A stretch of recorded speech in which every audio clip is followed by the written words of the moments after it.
1956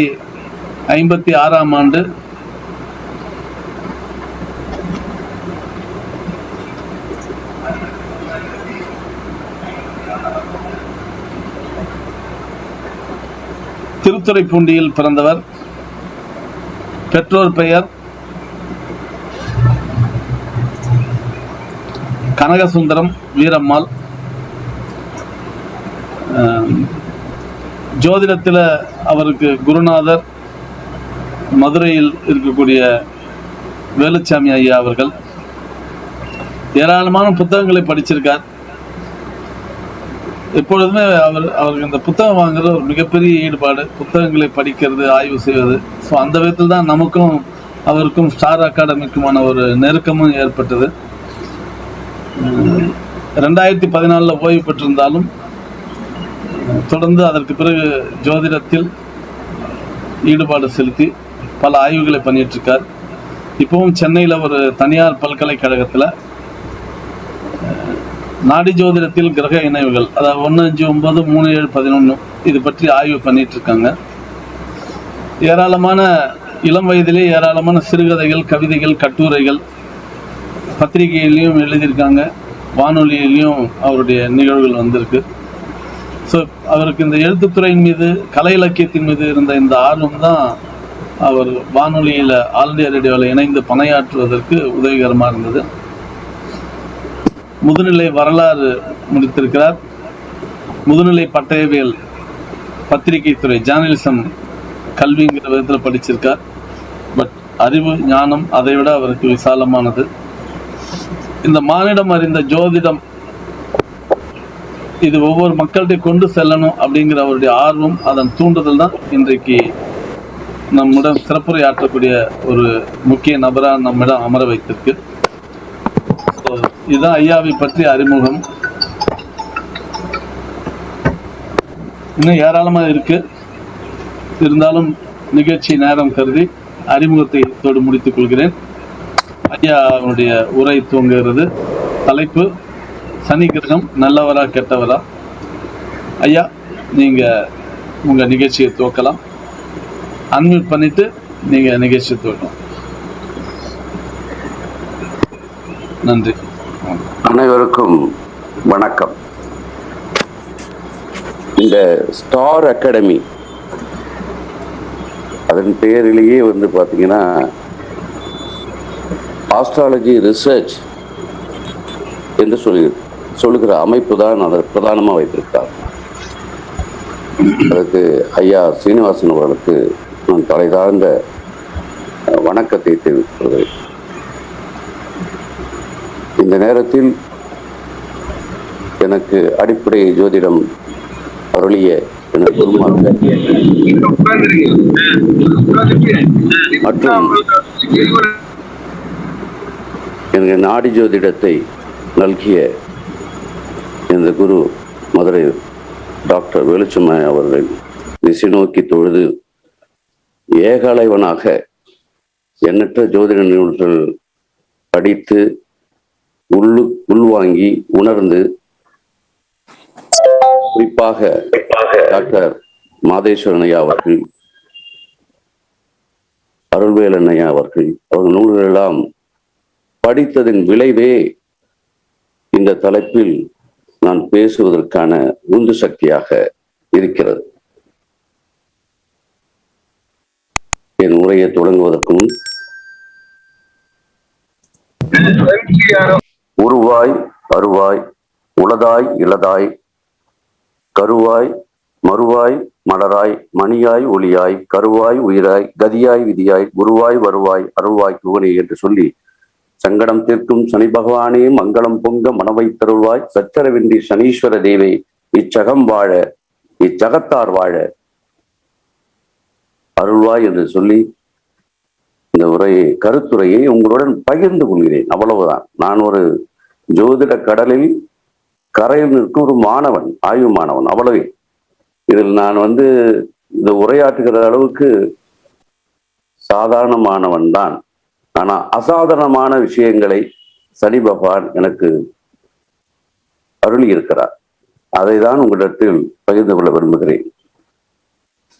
ஏன்னா இந்த தளம் ஒரு சாதாரண தளம் அல்ல. ஜாம்பவான்கள், ஜோதிட குருமார்கள், ஜோதிட ஆர்வலர்கள், ஜோதிடம் பயிலுவோரும் மற்றும் ஜோதிட சிந்தனை உள்ளவர்கள் அனைவருக்குமான பொதுத்தளமாக இது இருக்கிறது. அப்படி இருக்கும் பொழுது இந்த தலைப்பில் சனிக்கிரகம் நல்லவரா கெட்டவரா என்று பட்டிமன்றம் நடத்துவதற்கான உரையாக இது இருக்காது. ஆனால் அதை சமன்சீராக பார்த்து சனீஸ்வரன் அருளை பெறுவதற்கான ஒரு காரணமாக இந்த கருத்துரையை உங்களோடு பகிர்ந்து கொள்ள விரும்புகிறேன். அதாவது இந்த கேள்விக்கு நாயகனே சனீஸ்வரன் தான் என்று நான் சொல்ல முடியும். ஏன் என்ற கேள்வி இல்லாமல் வாழ்க்கை இல்லை. ஆமா, இந்த கேள்வி கேட்க தூண்டுகிறவனே மனதுள் உறைந்துள்ள மகாசக்தியாக இருக்கு சனீஸ்வரன் தான். அது என்னால் எப்படி என்று பின்னால் சொல்கிறேன். ஏன் சனீஸ்வரனை பார்த்தவன நம்ம பயப்படுறோம்? வாழ்க்கை என்பது தேரோட்டம் அல்ல, போராட்டம் தான். ஆனால் வாழ்க்கை தேரோட்டத்தை போராட்ட களமாக்கி வாழ்க்கையை வடம் பிடித்து இழுக்கும் சக்தியை தருகிறவர் சனீஸ்வர பகவான். அந்த சக்தி ஏன் அந்த வாழ்க்கை தேரோட்டத்தின் வடம் பிடித்து இழுப்பவரே அவர்தான். ராசி மண்டலத்தை சுற்றி வருகிற ஒவ்வொரு 30 வருடமும் வாழ்க்கை தேரோட்டத்தின் வடம் பிடித்து இழுத்து நம்மளை வாழ்நாள் முழுவதும் ஆயுள் முழுவதும் நம்மோடு பயணிக்கிற ஒரே கிரகம் சனீஸ்வரன் என்பதை நீங்கள் நினைவுபடுத்திக் கொள்ள வேண்டும். அதுக்கு காரணம் அவர் ஆயுள்காரகன், காலக்கணிதன், காலக்கணியர் என்று கூட சொல்லலாம். அதாவது இதை எப்படி நான் இதை உணர்ந்தேன் அப்படின்னா, எல்லாம் சாதாரண விதிகள் தான். ஆனா விதிகளுக்குள்ளே ஒரு விதி விளக்குகள் இருக்கிறது என்று நமது ஜோதிட ஜாம்பவான்கள் சொல்லுவார்கள். அதற்கு பல காரணங்கள் இருக்கு. பாறையை பார்க்கிறோம், ஆனா பாறைக்குள் இருக்கும் சிலையை, சிலா ரூபத்தை காண வேண்டும் என்றால் நாம் நிச்சயமாக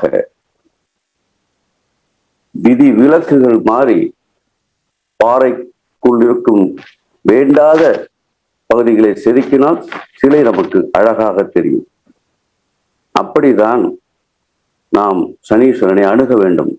அப்படி அணுகினால் சனீஸ்வரன் யார் என்று, நல்லவரா கெட்டவரா என்பதை நீங்களே தீர்மானிக்கலாம். உங்கள் ஆய்வுக்கு அது எளிமையாக புரியும். நான் முதல்ல சொன்னேன், வாழ்க்கை ஒரு தேரோட்டம் அல்ல, இது போராட்டம் தான்.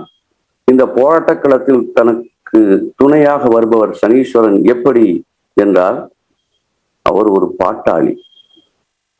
பாதை ஓரத்திலே பாட்டாளி வர்க்கம் கிடக்கிறது, பங்களா மாடியிலே பணக்காரன் வாழ்வு நடக்கிறது, ஓலை குரல் எனவே அது அழுது துடிக்கிறது, ஆலை குரல் எனவே அழுது துடிக்கிறது என்று கூட சொல்லலாம்.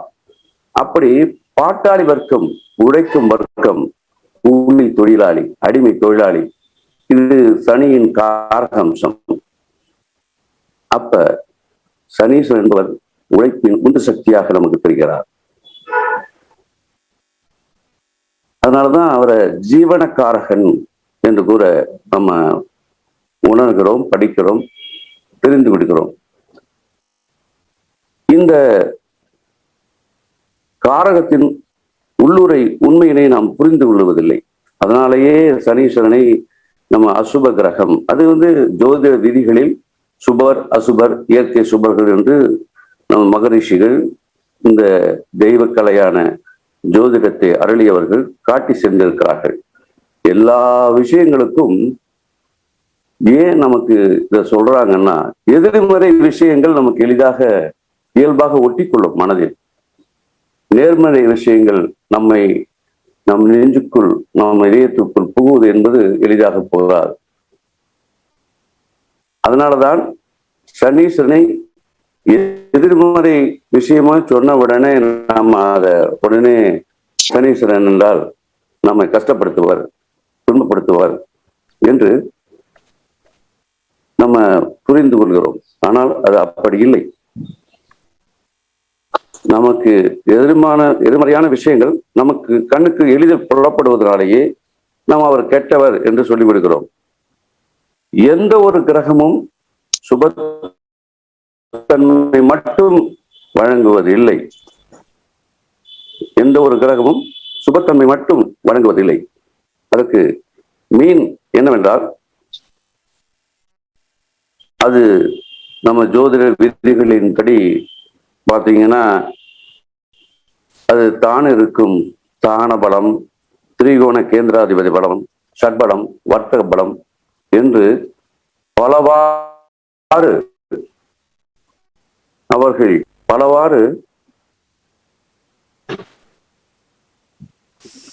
நம்ம அதை தீர்மானிக்க வேண்டியிருக்கிறது, பலன் எடுக்க வேண்டியிருக்கிறது என்பதை நாம் புரிந்து கொண்டால் சனீஸ்வரன் அவர்கள் எவ்வளவு நல்லவர் என்பதை நாம் தெரிந்து கொள்ளலாம்.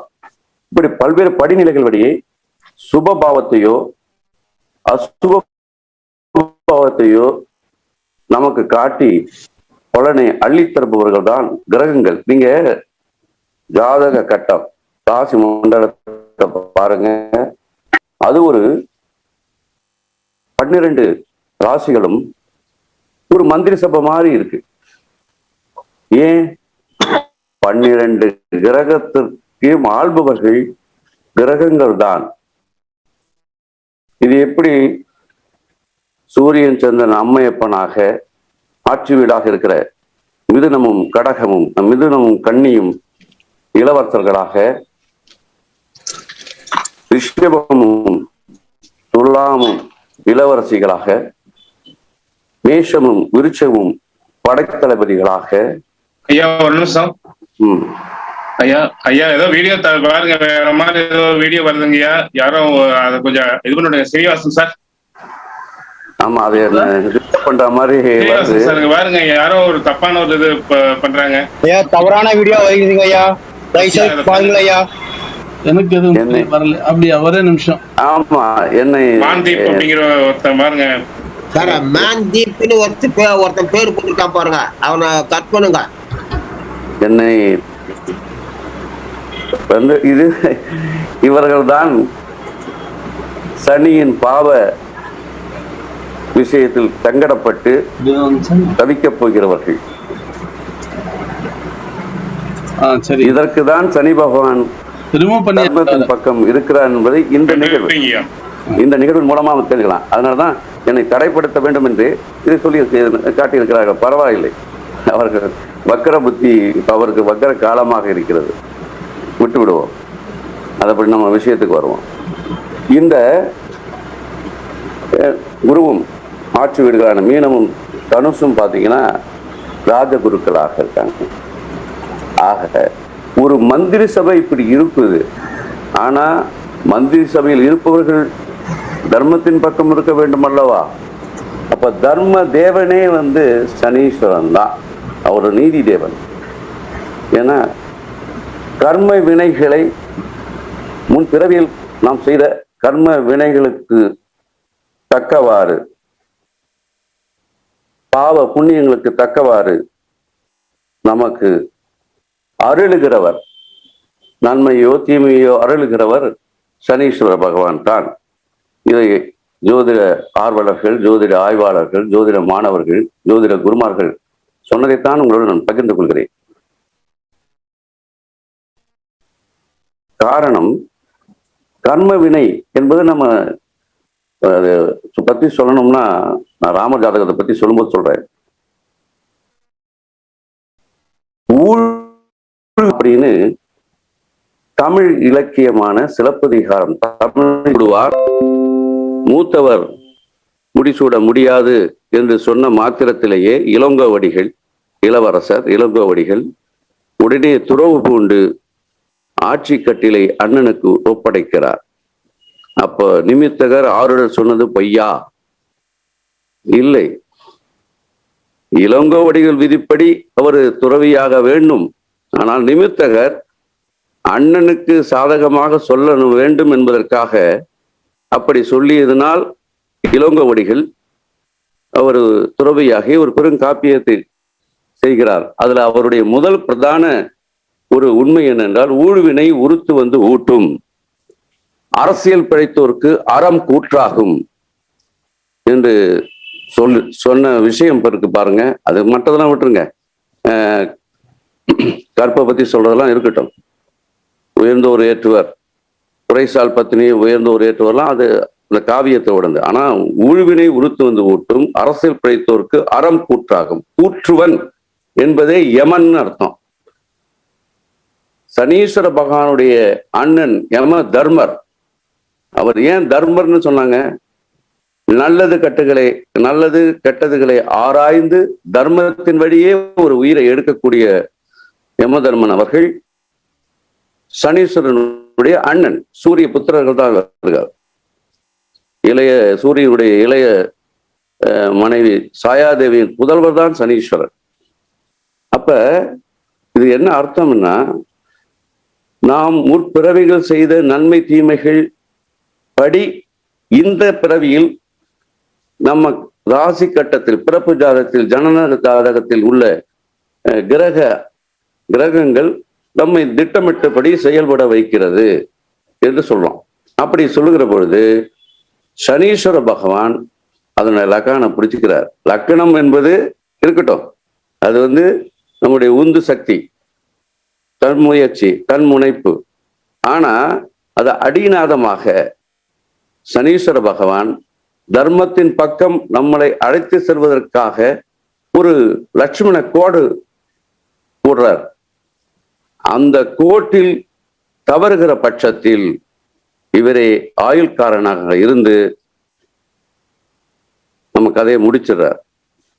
அதனாலதான் சனீஸ்வரனாவே பயம். அவர் நம்ம துன்பத்தை இழைக்கக்கூடியவர், நோயை கொடுக்கக்கூடியவர், தண்டனை கொடுக்கக்கூடியவர் அப்படின்னு ஒரு புரிதல் இல்லாமல் நம்ம ஜோதிடர்கள், நாம தான் அவரை அந்த கோணத்திலேயே ஜாதகர்கள் வரும்போது சொல்லி இப்படி ஒரு பயத்தை, பீதியை ஏற்படுத்திட்டோம். அது தவிர்க்கப்பட வேண்டிய ஒன்றுதான். இதுல நான் இந்த பஞ்சபூத தத்துவத்திலிருந்து இந்த சனீஸ்வர பகவான் எவ்வளவு ஒரு முக்கியமானவர் என்பதை நான் சொல்ல போறேன். நான் ஏரிக்கரையில ஒரு நாளுக்கு முன்னாடி எங்க ஊர் ஏரிக்கரையில நான் இருக்கிற நடைபயணம் செல்வது உண்டு. காலையில அப்படி போகிற போது ஒரு கார்காலம், மழை வரக்கூடிய சூழல் இருந்தது. காலை இளஞ்சூரியன் எழுந்தபோது மேற்கில் வானவில் தோன்றுச்சு. அந்த வானவில்ல பார்த்த உடனே அதை உற்று நோக்கினேன். எதையுமே ஆய்வோடு உற்று நோக்கிற பழக்கம் எனக்கு உண்டு. ஐன்ஸ்டீன் அப்படி ஆப்பிள் விடுவதை உற்று நோக்கவில்லை என்றால் ரிலேட்டிவிட்டி தியரி எங்க இருக்கு? புவியீர்ப்பு விசை எப்படி கண்டுபிடிச்சிருப்போம்? அந்த மாதிரி உற்று நோக்கிற எண்ணம் உண்டு. என் கண்களையும் காதுகளையும் இப்போதைய திறந்தே வைத்திருப்பேன். அது என்னுடைய பழக்கம். அப்படி போகும்போது இந்த பிசிக்ஸ் படிச்ச ஞாபகம் வந்தது. பள்ளி VIBGYOR, violet, indigo, blue, green, yellow, orange, red.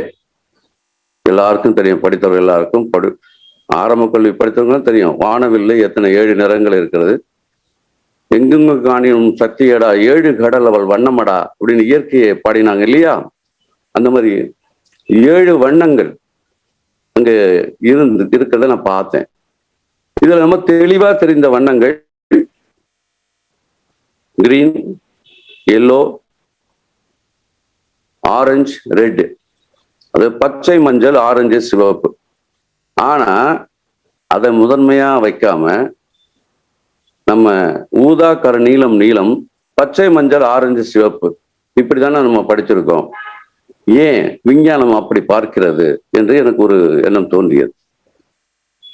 இந்த ஊதா, கருநீலம், ஊதா என்றால் வயலட், இண்டிகோ, கருநீலம், நீலம் என்றால் ப்ளூ, அப்போ ஊதா, கருநீலம், நீலம் மூன்றும் நீலத்தின் அடிப்படை. பச்சை, மஞ்சள், ஆரஞ்சு, சிவப்பு இது அடுத்த நிறங்கள். இதற்கெல்லாம் நான் ஜாதக கட்ட ரீதியாக சொன்னோம்னா முதல்ல நிலக்காரகத்துவம் செவ்வாய், சிவப்பு. அடுத்து இந்த ஆரஞ்சு காரகத்துவமும் சூரியன் அங்க உச்சமாவதால் அங்க இருக்கு. அப்ப ஆரஞ்சு, சிவப்பு ரெண்டுமே சூரியனும் செவ்வாயும் உள்ள தத்துவம். அடுத்து பச்சை புதனுடைய தத்துவம், குரு மஞ்சள் தத்துவம், பிளாட் காற்று அது புதனுடைய தத்துவமாக இருக்கு. இப்ப இந்த 4 தத்துவங்கள் மட்டும்தான் இருக்கு. இன்னொரு தத்துவம் ஆகாயம் எங்க இருக்கு அப்படின்னா அந்த ஆகாயம்தான் ஊதா, கருநீலம், நீலம். அதனாலதான் நீல வானம், நீல கடல் என்று அந்த நீலம் நம்மை வியாபித்திருக்கிறது உலகத்தில் எங்கும். ஏன் அண்ட சராசரத்தை அளந்து சென்ற பயணியர், சனீஸ்வர கிரகத்தை அளந்து சென்ற பயணியர் விண்கலம் இன்னும் போயிட்டு இருக்கு. அதனுடைய முடிவுகள் கூட அந்த பிரபஞ்ச சூனியம் கருநீலமாக இருக்கிறது, இருட்டாக இருக்கிறது. இந்த 3 வண்ணங்களை சேர்த்தா கருப்பாயிடும். வயலட், ஊதா, வயலட்னா ஊதா, கரு, நீலம், நீலம் இது 3 சேர்த்தீங்கன்னா கருப்பாயிடும். அதனால சனீஸ்வரனை நீலன் என்றும் கருப்புக்கு அதிபதி என்றும் கூட நம்ம சொல்லலாம், இருளுக்கு அதிபதி என்று கூட சொல்லலாம். ஆனா இருள் இருந்தால்தான் ஒளியை தேட முடியும். ஜோதிடம் என்பதே ஜோதி ஈஷா, ஒளியை தேடுகிற பயணம்தான் ஜோதிடம். ஒளிதான் ஜோதிடம் என்கிற போது ஜோதி இடம் செல்வதுதான் ஜோதிடம், ஜோதி தடம் ஒளியை பின்தொடர்வதுதான் ஜோதிடம் என்று நான் உணர்கிறேன். இதை ஏன் இங்க சொல்றேன் அப்படின்னா, நம்ம வாழ்க்கையில அண்டத்தில் இருந்ததுதான் பிண்டத்தில் வரும் என்று சொல்கிறார்கள். அப்ப அண்டம் கருப்பு, பிண்டம் நம்ம ஆயுளை முடிவு நேரத்துல பிண்டம் எடுத்து வைக்கிறோம். 16 வகையான பிண்டங்கள் எடுத்து வைத்து அந்த நம்ம மூதாதையர்களுக்கு அனுப்பி வைக்கிறோம். அதெல்லாம் எதற்கு? இதெல்லாம் சாதாரண விஷயம் இல்லை. நீங்க உணர்ந்து பார்த்தீர்கள் என்றால் இது எவ்வளவு ஆன்மீக தத்துவம் மட்டுமில்லை, பஞ்சபூத தத்துவங்கள் இதில் அடங்கி இருக்கிறது என்று நாம் புரிந்து கொள்ளலாம். இதை இப்படி பார்க்கிற பொழுது அதனால்தான் பாரதி சொன்னான், எவ்வளவு நிறங்கள் இருக்கு, அவர் சிந்திக்காததா? தீர்க்கதரிசி, தாலாட்டு பாடமறிந்த தமிழ் கவிஞன், தாலாட்டே பாடியது கிடையாது, எழுச்சி கவிஞன். அவர் பாடுறார், காக்கை செருகு நிலையை நந்தலாலா, உந்தன் கரிய நிறம் தோன்றுதையா நந்தலாலா அப்படின்னு சொல்றார். என்ன அர்த்தம்? காக்கை சிறகினிலே நந்தலாலா, உன் கரிய நிறம் தோன்றுதையா நந்தலாலான்னு சொன்னா வேற எந்த கலரும் எடுத்திருக்கலாம். நந்தகோபாலன், வாசுதேவ கிருஷ்ணன் நீல நிறம், மாய கிருஷ்ணன் நீல நிறம். ஏன் என்றால் மகாபாரதத்திலேயே அந்த சனீஸ்வர தன்மை வந்துடுச்சு. என்ன இது எப்படி பாத்தீங்கன்னா, அவர் பாண்டவரையும் அனுசரிக்க வேண்டும், தர்மத்தின் பக்கம் இருப்பவர்கள், அதர்மத்தின் பக்கம் இருக்கிற துரியோதன கூட்டத்தையும் சந்திக்கிறார். 2 பேருக்குமே மாமா தான் இவர் புதன். அதனாலதான் புதன் நடுவர், ஆணாகவும் செயல்படுவார், பெண்ணாகவும் செயல்படுவார், அழியாக இருக்கிறார். இரட்டை மனசு இவருக்கு. உபய ராசிக்காரங்களாம் இரட்டை மனசா இருக்கிறதுக்கு காரணம் இதுதான். அது உபயம்னா 2 பக்கமும் இருக்கணும். ஒரு 2 பேர் வராங்கன்னா உதவி செய்யறவர்களே எப்படி செய்யலாமா செய்யக்கூடாதா அப்புறம் செஞ்சிருவாங்க சில நேரங்கள்ல. அது காரணம் என்னன்னா, இந்த புதன் ஆதிக்கம் இருக்கும். அந்த மாதிரி இந்த சனி கிரகத்தை இப்படி உற்று நோக்கி போயிட்டு இருந்தோம்னு வச்சுங்க, அவர் நல்லவரா கெட்டவரா என்றதை நம்ம எளிதில் புரிந்து கொள்ள முடியும். அவருடைய நான் அந்த ஜோதிட விஷயங்கள் வரேன், ஏன்னா நமக்கு நேரம் இருக்கு. அதனால இந்த அது மட்டும் இல்ல, பஞ்சபூத தத்துவத்தின் படியும் சனி கிரகம் நம்ம சமன் செய்கிற ஒரு சக்தியாக, ஏன்னா சக்தி மைந்தனவர், சக்தி கொடுக்கப்பட்டது அவருக்கு, ஈஸ்வர பட்டம் கொடுக்கப்பட்டது அவருக்கு. அந்த மாதிரி ஒரு ஒரு கிரகம் இல்லை என்றால் வாழ்க்கையே இல்லை என்றுதான் நான் நினைத்திருக்கிறேன். ஏன்னா வாழ்க்கையை நடத்தி செல்கிறவர் அவர்தான். நீ நல்லவனா கெட்டவனா நாம மாறுவதற்கு அவர் காரணமா இருக்கிறாரு. ஆனா நம்ம அவரை நல்லவர் கெட்டவரான்னு கேட்டா என்ன அர்த்தம்? நீ நம்மளே முடிவு செஞ்சுக்க வேண்டியதுதான். நாம நல்லவராக இருந்தால் அவர் நல்லவர், கெட்டவராக இருந்தால் அவர் கெட்டவர். அப்படிதான் இருக்கு. ஏன்னா இறைவன் மனிதனை படைக்கிற பொழுது ஒரு யோசனை பண்ணிதான் மனுஷனை படைச்சான். தான் அரிதறிது பிறப்பது அரிதுன்னு ஔவையார் பாடினாங்க. என்ன அப்படிதானா 84 லட்சம் கோடி நம்ம மருத்துவ பேராசிரியர் சீனிவாசன் சொல்லுவாரு, 84 லட்சம் யோனி பேதங்கள உயிரினங்கள் தோன்றினாலும் கூட அவருக்கு திருப்தி இல்லை. என்னென்னமோ படைச்சு பார்த்துட்டாரு. எத்தனை ஸ்பீசிஸ் பயோடைவர்சிட்டியில பாத்தீங்கன்னா உயிரினங்கள் இப்ப கூட இன்னும் வந்துகிட்டு இருக்கு. ஆனாலும் அவர் படைத்த கிரியேஷனர், நம்ம கிரியேட்டர் என்ன பண்றாருன்னா அவர் திருப்தியே இல்லை. உண்மையான கிரியேஷன் சொன்னா திருப்தி இல்லாத இருப்பதுதான். அந்த மாஸ்டர் பீஸ் வர வரைக்கும் திருப்தி இல்லாத இருந்தாதான் ஒரு மாஸ்டர் பீஸை உருவாக்க முடியும். அப்படி என்பது ஒரு கிரியேட்டிவிட்டி பர்சனுக்குலாம் நீங்க புரிந்தால் நீங்க ஓவியரை கேளுங்க, நான் வரையக்கூடிய படம் வரவில்லை, இன்னும் ஓவியம் வரையவில்லைன்னு சொல்லுவாங்க. நடிகர் பிறகு இன்னும் அந்த பாத்திரம் எனக்கு கிடைக்கலன்னுவாங்க. அர்த்தம் என்ன? கிரியேட்டருக்கு திருப்தி இருக்காது. அப்படிதான் நம்ம படைத்த இறைவனுக்கும் இறையர்களுக்கும் திருப்தி இல்லை. என்ன பண்ணுதுன்னு பார்த்தாரு. ஏதோ ஒரு நிலையில முடிவுணுமா இல்லையா? பார்த்தாரு, தன்னையே இறைவனே மனிதனாக தன்னை படைத்து கொண்டார். இதுதான் உண்மையான விஷயம். அப்ப அதனாலதான் மனிதனும் தெய்வமாகலாம். எப்போ? சனீஸ்வரனுடைய அருளோடு தர்மத்தின் வழியே செல்லுகிற பொழுது நிச்சயம் மனிதன் தெய்வமாகலாம் என்பதுதான் நிதர்சனமான உண்மை, அனுபவமான வாழ்க்கையினுடைய தத்துவம்.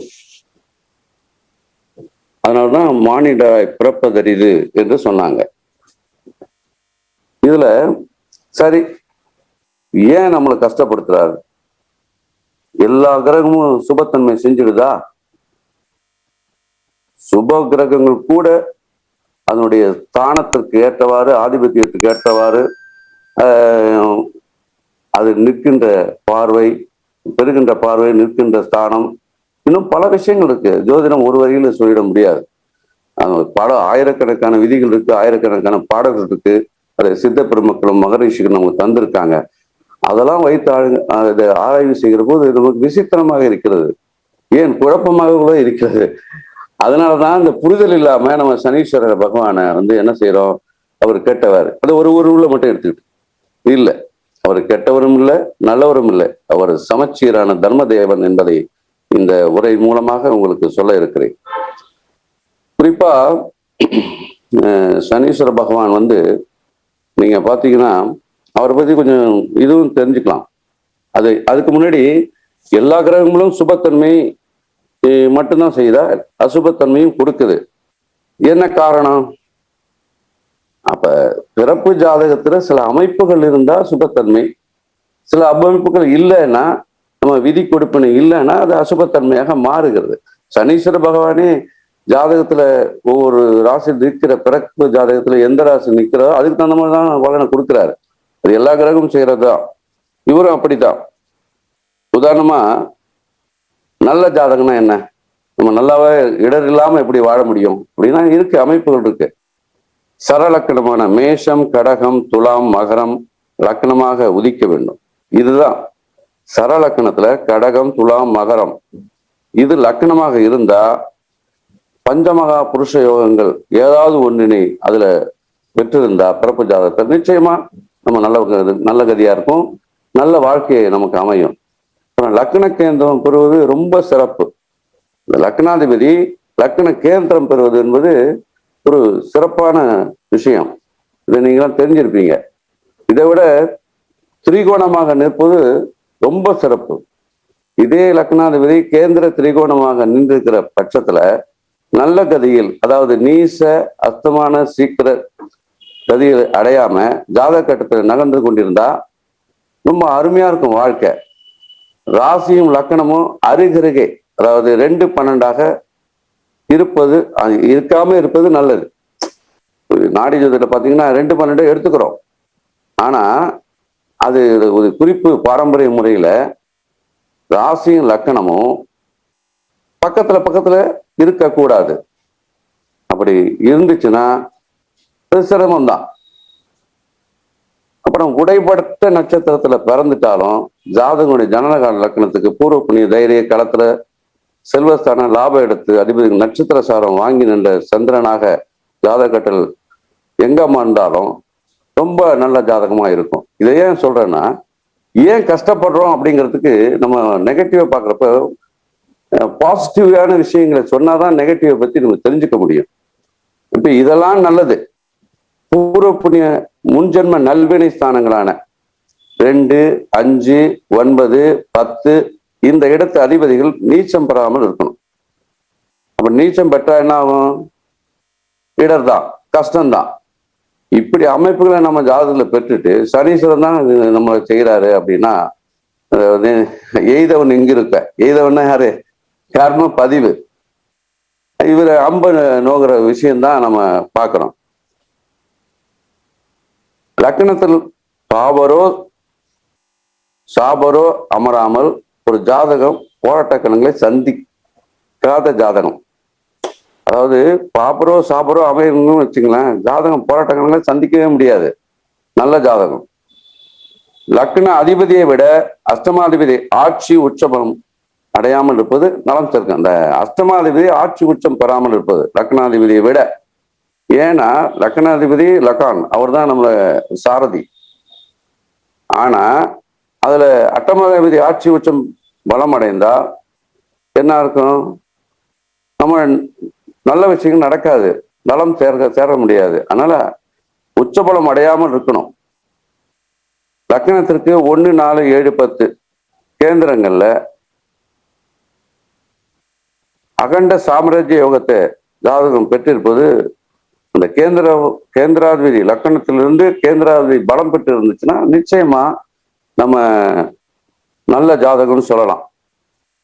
இப்படி பல அமைப்புகள், குறிப்பா வளர்பிறை யோகத்திலும் அமாவாசை மற்றும் பௌர்ணமி யோகத்திலும் பிறப்பது நல்ல காலம் அமைய போவதற்கு ஒரு அடையாளம். இப்படி ஒரு அமைப்பு இருந்தா நமக்கு கஷ்டம் வராது. ஆனா இந்த அமைப்பெல்லாம் இல்லாம நம்ம விதி கொடுப்பினை, பூர்வ புண்ணிய கர்ம விதிகள், கர்ம வினை நம்மை தொடர்கிறது ஒவ்வொரு பிறவியிலும். அதை சரி செய்யறது தான் சனீஸ்வர பகவான் ஒரு ஜட்ஜ்மெண்ட், ஒரு தர்ம தேவதையாக, ஒரு நீதிபதியாக இருந்து வாழ்க்கையை நம்ம இந்த 30 ஆண்டுகளா 90 ஆண்டுகள் நமக்கு 3 சுழற்சியை நடத்துறார். முதல் 30, 2வது 30, அடுத்த 30. இப்படி 30 ஆண்டுகளாக வாழ்க்கையை நடத்துவதற்கு அவர் நம்ம ஆயுள்காரனாக, நம்மளை ஆயுளை நீட்டித்து செல்லக்கூடிய ஒரு ஜீவனக்காரனாக மட்டும் இல்ல, இந்த ஜீவன் நம்ம உடம்புக்குள்ள இருக்கிறதுக்கு உந்து சக்தியாக இருப்பவர் சனீஸ்வர பகவான். அப்படி பார்க்கிற பொழுது நாம இன்னும் உன்னிப்பா அவருடைய பலாபலன்களை எடுப்பதில் ஒரு யுக்தியை, சூட்சுமத்தை உணர்ந்து கொள்ள வேண்டும். அப்படி இல்லைன்னா வரவங்க கிட்டலாம் உங்க சனி இப்படி இருக்கு, அப்படி இருக்கு அப்படின்னு சொல்லி நம்ம என்ன செய்வோம்னா, நமக்கு தெரிந்த விஷயத்தை சொல்லி வர ஜாதகரை பயமுறுத்த தான் செய்வோம். ஏன்னா ஒரு வரியில சொல்லுவதில்ல ஜாதகம் அப்படின்னு ஐயா இவர் சொல்லுவார், நம்ம மாதேஸ்வரன் ஐயா. பல கோணங்கள் அதை சிந்திக்க வேண்டும். அவர் 3 ஆய்வு கட்டுரைகளை எழுதியிருக்கிறார். அதெல்லாம் நான் படிச்சிருக்கேன், ஆய்வு புத்தகங்களை. அதுல தெரிஞ்சுதான் நம்ம இதை வேறு விதமா சிந்திக்க வேண்டியிருக்கு, மாற்றி யோசிக்க வேண்டும் சொல்லலை நான். மாற்ற வேண்டாம். ஒரு மாற்றத்தை நோக்கிய பயணமாக நம்மை ஒரு மாற்றிக்கொள்ளத்தக்க, தர்ம வழியில் மாற்றிக்கொள்ளத்தக்க பயணத்தை, வாழ்க்கை பயணத்தை தொடர்வதற்கு சனீஸ்வரனை கைபிடித்து செல்ல வேண்டும் என்று உங்களை எல்லாரையும் நான் வேண்டி கேட்டுக்கொள்கிறேன். நீங்க உண்மையிலேயே யாருக்கு பயப்படுகிறதோ இல்லையோ, சனீஸ்வரனுக்கு பயப்படணும்னு சொல்லல, சனீஸ்வரன் அருளோடு நீங்க வாழ்க்கை பயணத்தை பயணிக்க வேண்டும். அப்படி பயணித்தால் நிச்சயமாக சனீஸ்வரன் உங்களை நல்வழிப்படுத்தி நல்ல கதியை அடைய செய்வார் என்பது நிதர்சனமான உண்மை. அறிவு என்பது நூலறிவு, பட்டறிவு, ஞானம் என்று சொல்லப்படுது. ஆனா படிப்பறிவாம் அறிவினை கொண்டு நாம் படும் பாட்டை, அதாவது நம்ம படும் பாடுன்னு சொல்லணும், கஷ்டம், இந்த அனுபவ அறிவை கொடுப்பவர் பட்டறிவை நமக்கு புகுத்தி நம்ம கட்டி தங்கமா ஆக்கக்கூடிய கருப்பு தங்கம் தான் சனீஸ்வர பகவான். நம்ம புரிஞ்சு கொள்ளணும். அதாவது மனித இனமே சிந்திக்க வல்லது.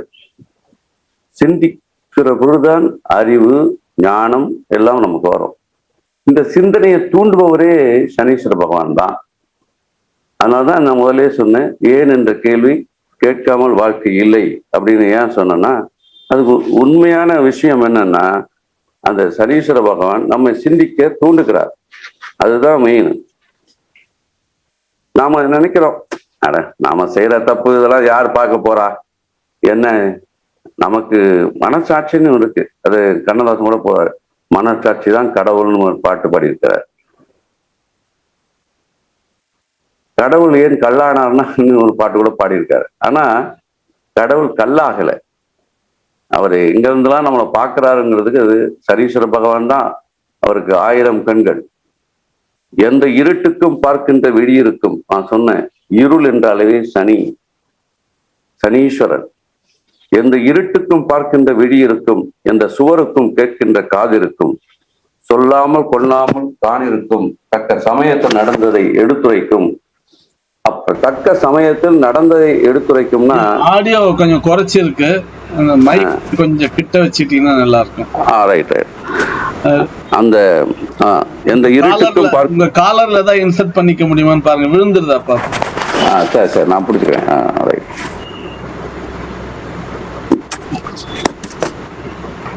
மன்னிக்கணும், தண்ணி குடிச்சுக்கிறேன்.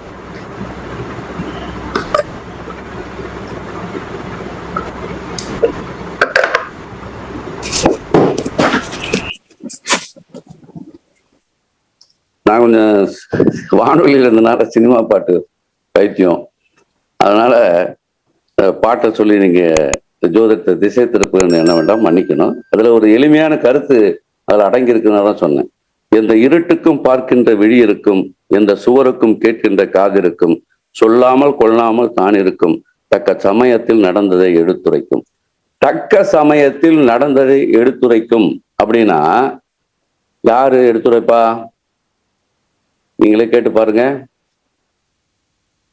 வேதத்தின்படி பார்த்தீங்கன்னா சாட்சிகள் அதிகம் இருக்கிறது. நீங்க பார்க்கலன்னு நினைக்கிறீங்க. நீங்க செய்யற தவறுகளுக்கு கர்ம வினையோட நம்ம ஒரு மூட்டையை சுமந்து வரோம். அது சேவிங்ஸ் அக்கௌண்ட், நம்ம மூதாதையர் நம்ம கொடுக்குற சேவிங்ஸ் அக்கௌண்ட். இந்த பிறவியில நம்ம ஒரு கரண்ட் அக்கௌண்ட் ஓபன் பண்றோம், அது பிராரப்த கர்மா. அந்த சேவிங்ஸ் அக்கௌண்ட், கரண்ட் அக்கௌண்ட் ரெண்டும் சேர்ந்து ஆகாமிய கர்மா, அடிஷனல் சேவிங்ஸ் அக்கௌண்ட் வந்துடுது. இது எளிமையா அதுக்கு இந்த அக்கௌண்ட்டை பத்தி சொல்றேன். ஏன்னா வாழ்க்கை கணக்காளர் சனீஸ்வர பகவான் தான். அதனால்தான் வாழ்க்கை கணியர் என்று கூட அவரை சொல்லலாம். அப்ப நீங்க பாத்தீங்கன்னா இந்த கணக்கை தக்க சமயத்தில் நடந்ததை எடுத்துரைக்கும்னா அவர் தான் கண்காணித்துக் கொண்டிருக்கிறார். ஏன்? பிரபஞ்சமே இருட்டுன்னு சொன்னேன். நம்ம இருட்டுனால நீங்க கண்ணை மூடிக்கலாம், உலகம் கண்ணை மூடுவதில்லை. பஞ்சபூதங்கள் 5 சாட்சிகள் ஏற்கனவே இருக்கு. உங்க மனசாட்சி 6வது சாட்சி. இப்படி சாட்சிகள் இருந்து இருக்கும் போதே நம்ம தர்மத்தின் வழி தவறி போய்விடுகிறோம்.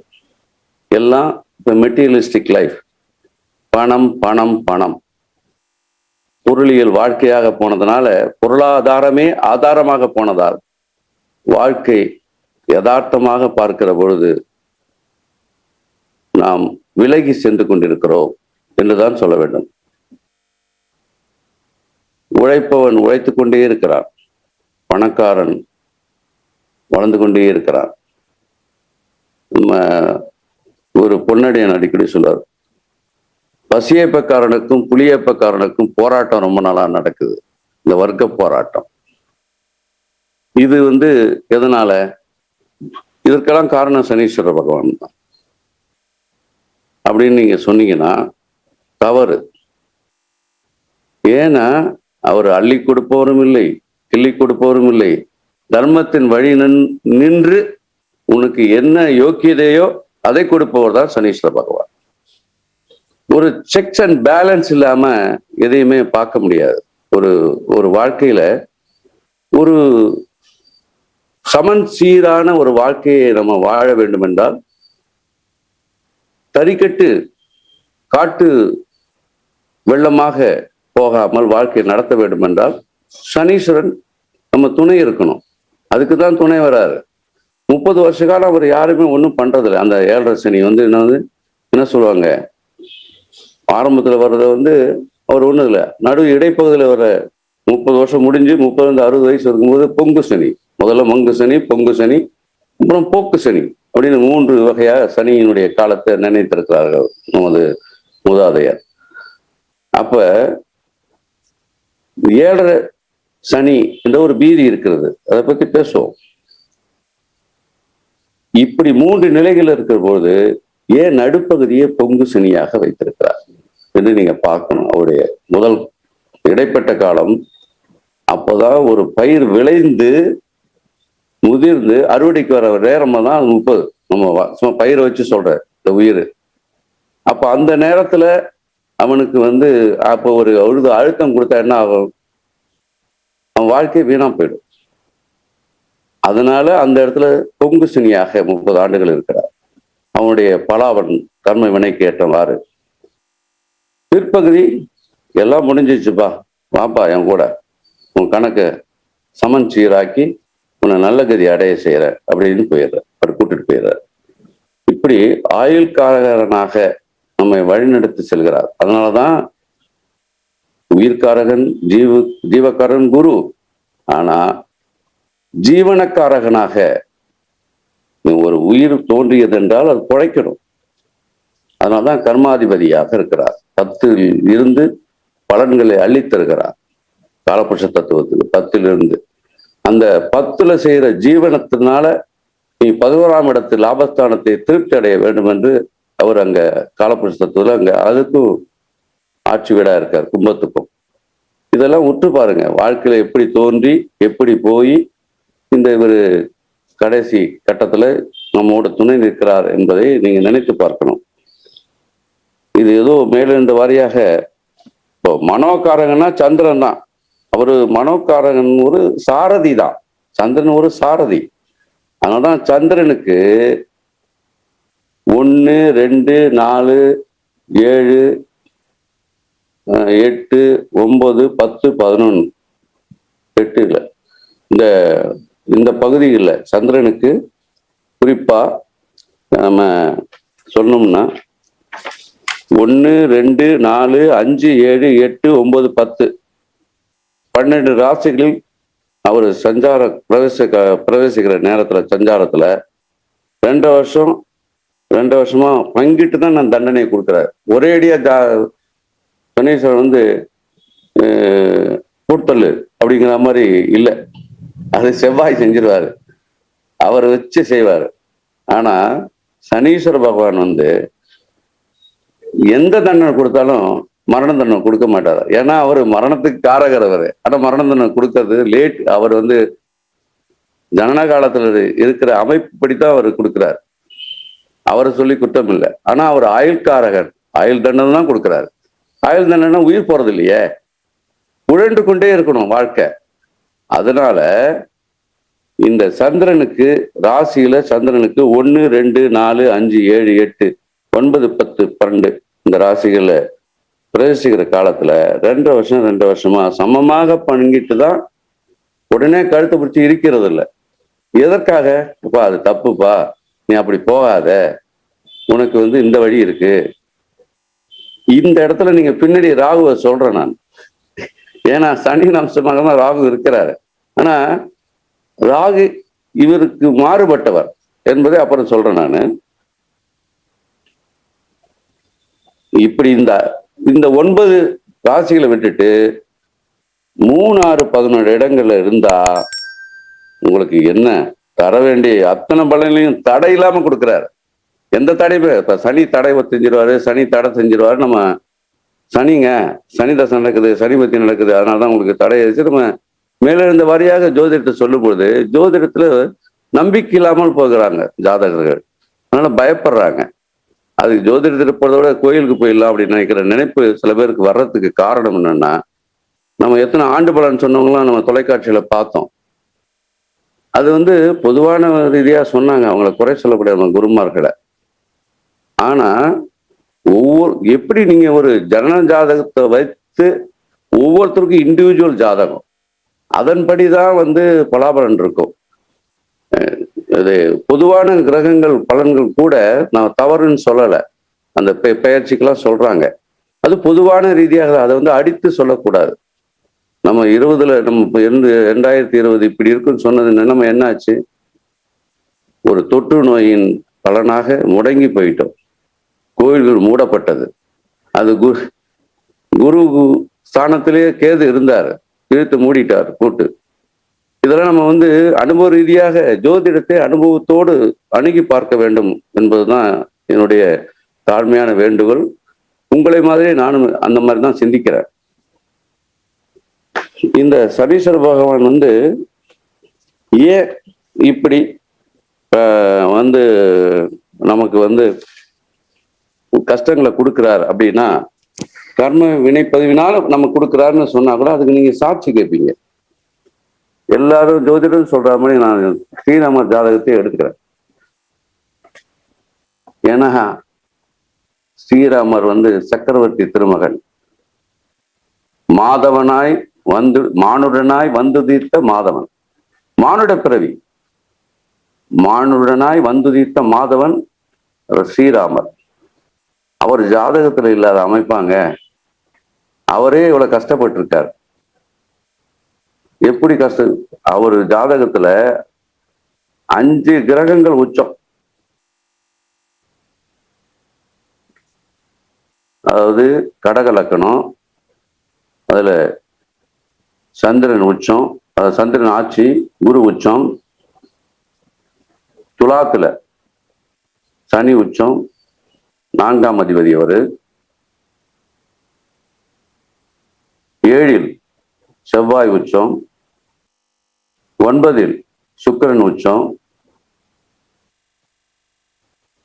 10ல் சூரியன் உச்சம், 11, 12ல கிரகங்கள் இல்லை. அதே மாதிரி 2, 3ல கிரகங்கள் இல்லை. 6, 8ல கிரகங்கள் இல்லை. இப்படி 5ல் குரு, சனி 2ல், சனி 4ல உச்சம். இப்படி 5 கிரகங்கள் உச்சமா இருந்தும் கூட புனர்பூச நட்சத்திரத்தில் 4ஆம் பாதத்துல பிறந்த ஸ்ரீராமர் ஏன் கஷ்டப்பட்டார்? சக்கரவர்த்தி திருமகன். குரு 6, 9க்கும் அதிபதி, லக்கணத்துல உச்சம். 7, 8க்கும் அதிபதி சனி 4ல் உச்சம். 5, 10க்கும் அதிபதி செவ்வாய் 7ல் உச்சம். 4க்கும் 11க்கும் அதிபதி சுக்கிரன் 9ல் உச்சம். இதில் கோணாதிபதிகளாக குரு லக்கணத்திலே இருக்கார். சனி 7ல் இருக்கார், ஒரு கேந்திர ஸ்தானம் பெற்றிருக்கிறார். 1, 9க்கு சுக்கிரன் சுபகிரகம் தான். 1, 5, 9 திரிகோணத்துல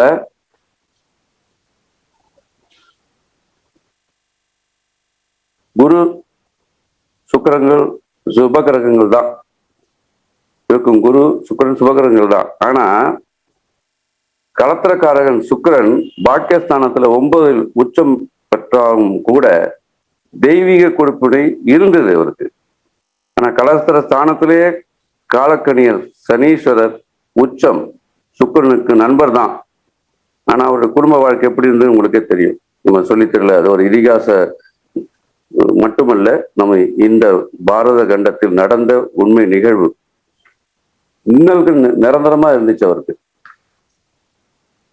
ஜாதகத்தில் 3 மகா புருஷ யோகங்கள் பெற்றும் கூட அவருக்கு இடர் தொடர்ந்து கொண்டே இருந்தது. புனர்பூசம் 4ஆம் பாதம் என்பதால் அம்சத்திலும் சந்திரன் ஆட்சி தோட்டமும், செவ்வாய் ருசுச யோகம், எதையும் தாங்க இதயம், தைரியமிக்க வீரர், அஞ்சா நெஞ்சர், துன்பங்களுக்கு துவளாத மனசுக்குரியவர், இனிமையானவர் கூட. குரு அம்சயோகம், இரவா புகழ், அதனாலதான் அவர் கிடைச்சது. அரச சக்கரவர்த்தி திருமகனாக அவதார புருஷராக இந்த குருவனுடைய அம்சயோகத்துல இருந்தார். சனியின் சசயோகம் என்றதுனால மக்கள் சக்தியின் மகத்தான தலைவராக, மகத்தான அரசராக, நாடு போற்றும் நல்லாட்சியாளராக அவர் இருந்தார். ஆனா கர்ம வினைதான் அவரை பாடா படுத்துச்சு. கல்யாணமே போட்டி திருமணம். போட்டி எதனால? 5ஆம் அதிபதி செவ்வாய் 7ல் பலம் பெற்றதால் மன வாழ்க்கை ஒரு கல்யாண போட்டி திருமணமா வந்ததுனால, அங்க 5ஆம் அதிபதி செவ்வாய் 7ல் பலம் பெற்றதால் மன வாழ்க்கை பிரிவினை நிச்சயம் என்பது ஜோதிட விதி. காதல் மனைவியா இருந்தா கூட 5ஆம் அதிபதி 7ல் பலம் பெற்றதால், 6ஆம் அதிபதி உச்சம் குரு பெற்றதால் எதிரியும் பலமானவரே தான் அவருக்கு ராவணர். இப்படி பல விஷயங்களை நீங்க ஸ்ரீராம ஜாதகத்தை ஆராய்கிற பொழுது இதுல எத்தனை கிரகம் உச்சம் பெற்றன? உச்சம் பெற்ற கிரகம் உச்சம் பெற்ற கிரகங்களால் பார்க்கப்பட்டால் சோதனைகள் பல வரும் என்பது ஜோதிட விதி. பெற்ற கிரகம் உச்சம் பெற்ற கிரகத்தை பார்த்துச்சுன்னா சோதனைகள் அதிகம். அதனால உச்சம் பெற்ற கிரகத்தால் மிச்சம் இருப்பது இடர் தான். ஆண்கள் ஜாதகத்தில் 4-8ல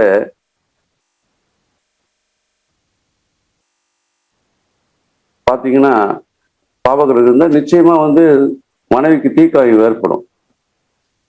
இப்படி ஒரு ஜாதகம் ஸ்ரீராமருக்கு இருந்தது. அவரு மானுடனாய் தெய்வ அம்சம்தான், அவதார புருஷர் இருந்தாலும் ஏன் கர்ம வினையை தீர்க்க வேண்டும் என்பதற்காக அவர் இந்த மானிட பிறவி எடுத்து வாழ்க்கை என்பது தேரோட்டம் அல்ல, போராட்டமும் என்பதை உணர்த்துவதற்காக தான் இறையருள், அப்படி ஒரு இறைவனே மனிதனா பிறந்து நமக்கு உணர்த்தி காட்டியது. அதனால வாழ்க்கைய யதார்த்தமா எடுத்துக்கிட்டு போனீங்கன்னா துன்பத்துக்கு நம்ம தோழ முடியாது. இது நம்ம அனுபவிக்க வேண்டிய விஷயத்த சனீஸ்வர பகவான் நமக்கு நம்ம வாழ வைக்கிறார் என்றுதான் நம்ம சொல்லணும். இன்னொரு ஜாதகத்தை வச்சுங்க. இப்போ இந்திரா காந்தி ஜாதகம் இருக்கு. அவருக்கு கடக லக்கணம் தான். எப்படி இவரு ராமர் கடகமோ அதே மாதிரி இந்திரா காந்தி கடக லக்கணம் தான். ஆனா கடக லக்கணம் லக்கணத்திலே சனி 1ல் இருக்கார், 5ல் சூரியன் புதன், 9 கிரகம் இல்லை, 3ல் கிரகம் இல்லை, 7லையும் கிரகம் இல்லை, 11ல் குரு வக்கரம், 2ல் செவ்வாய், 12ல் கேது, 4-8ல் கிரகங்கள் இல்லைதான் இந்திராகாந்தி உங்களுக்கு. இருந்தாலும் அவங்க எப்படி ரொம்ப பிரமாதமா அவங்க ஆட்சி கட்டில இருந்தாங்க என்பதற்கு அது சனீஸ்வரன் எப்படி பண்ணான்றதை நீங்க புரிஞ்சுக்கிட்டீங்கன்னா உங்களுக்கு தெரியும். அதே மாதிரி இந்த கிரக நம்ம முத்தமிழறிஞர் இவருடைய கலைஞர் அவருடைய ஜாதகத்தை பார்த்தா கூட உங்களுக்கு விஷயம் தெரிஞ்சுக்கலாம். இதே மாதிரி அவரும் கடக லக்கணத்துக்காரர் தான். அவருக்கு 4ல் சனி வக்கரம், 5ல் குரு வக்கரம். இந்த ஜாதகத்தை நீங்க ஆய்வு செய்தா கூட சனீஸ்வரன் எப்படி அவர்களுக்கு வாழ்க்கையில இந்த உயரத்திற்கும் ஏற்றத்தாழ்வுகளுக்கும் காரணமா இருந்தார் என்பதை ஜோதிடர்களாக நீங்களே ஆய்வு செய்து பார்த்தீங்கன்னா தெரியும். நம்ம நேரம் இன்னும் கொஞ்சம் இதான் இருக்கு, அதனால சனீஸ்வரனை பத்தி நம்ம சொல்லிடுவோம்.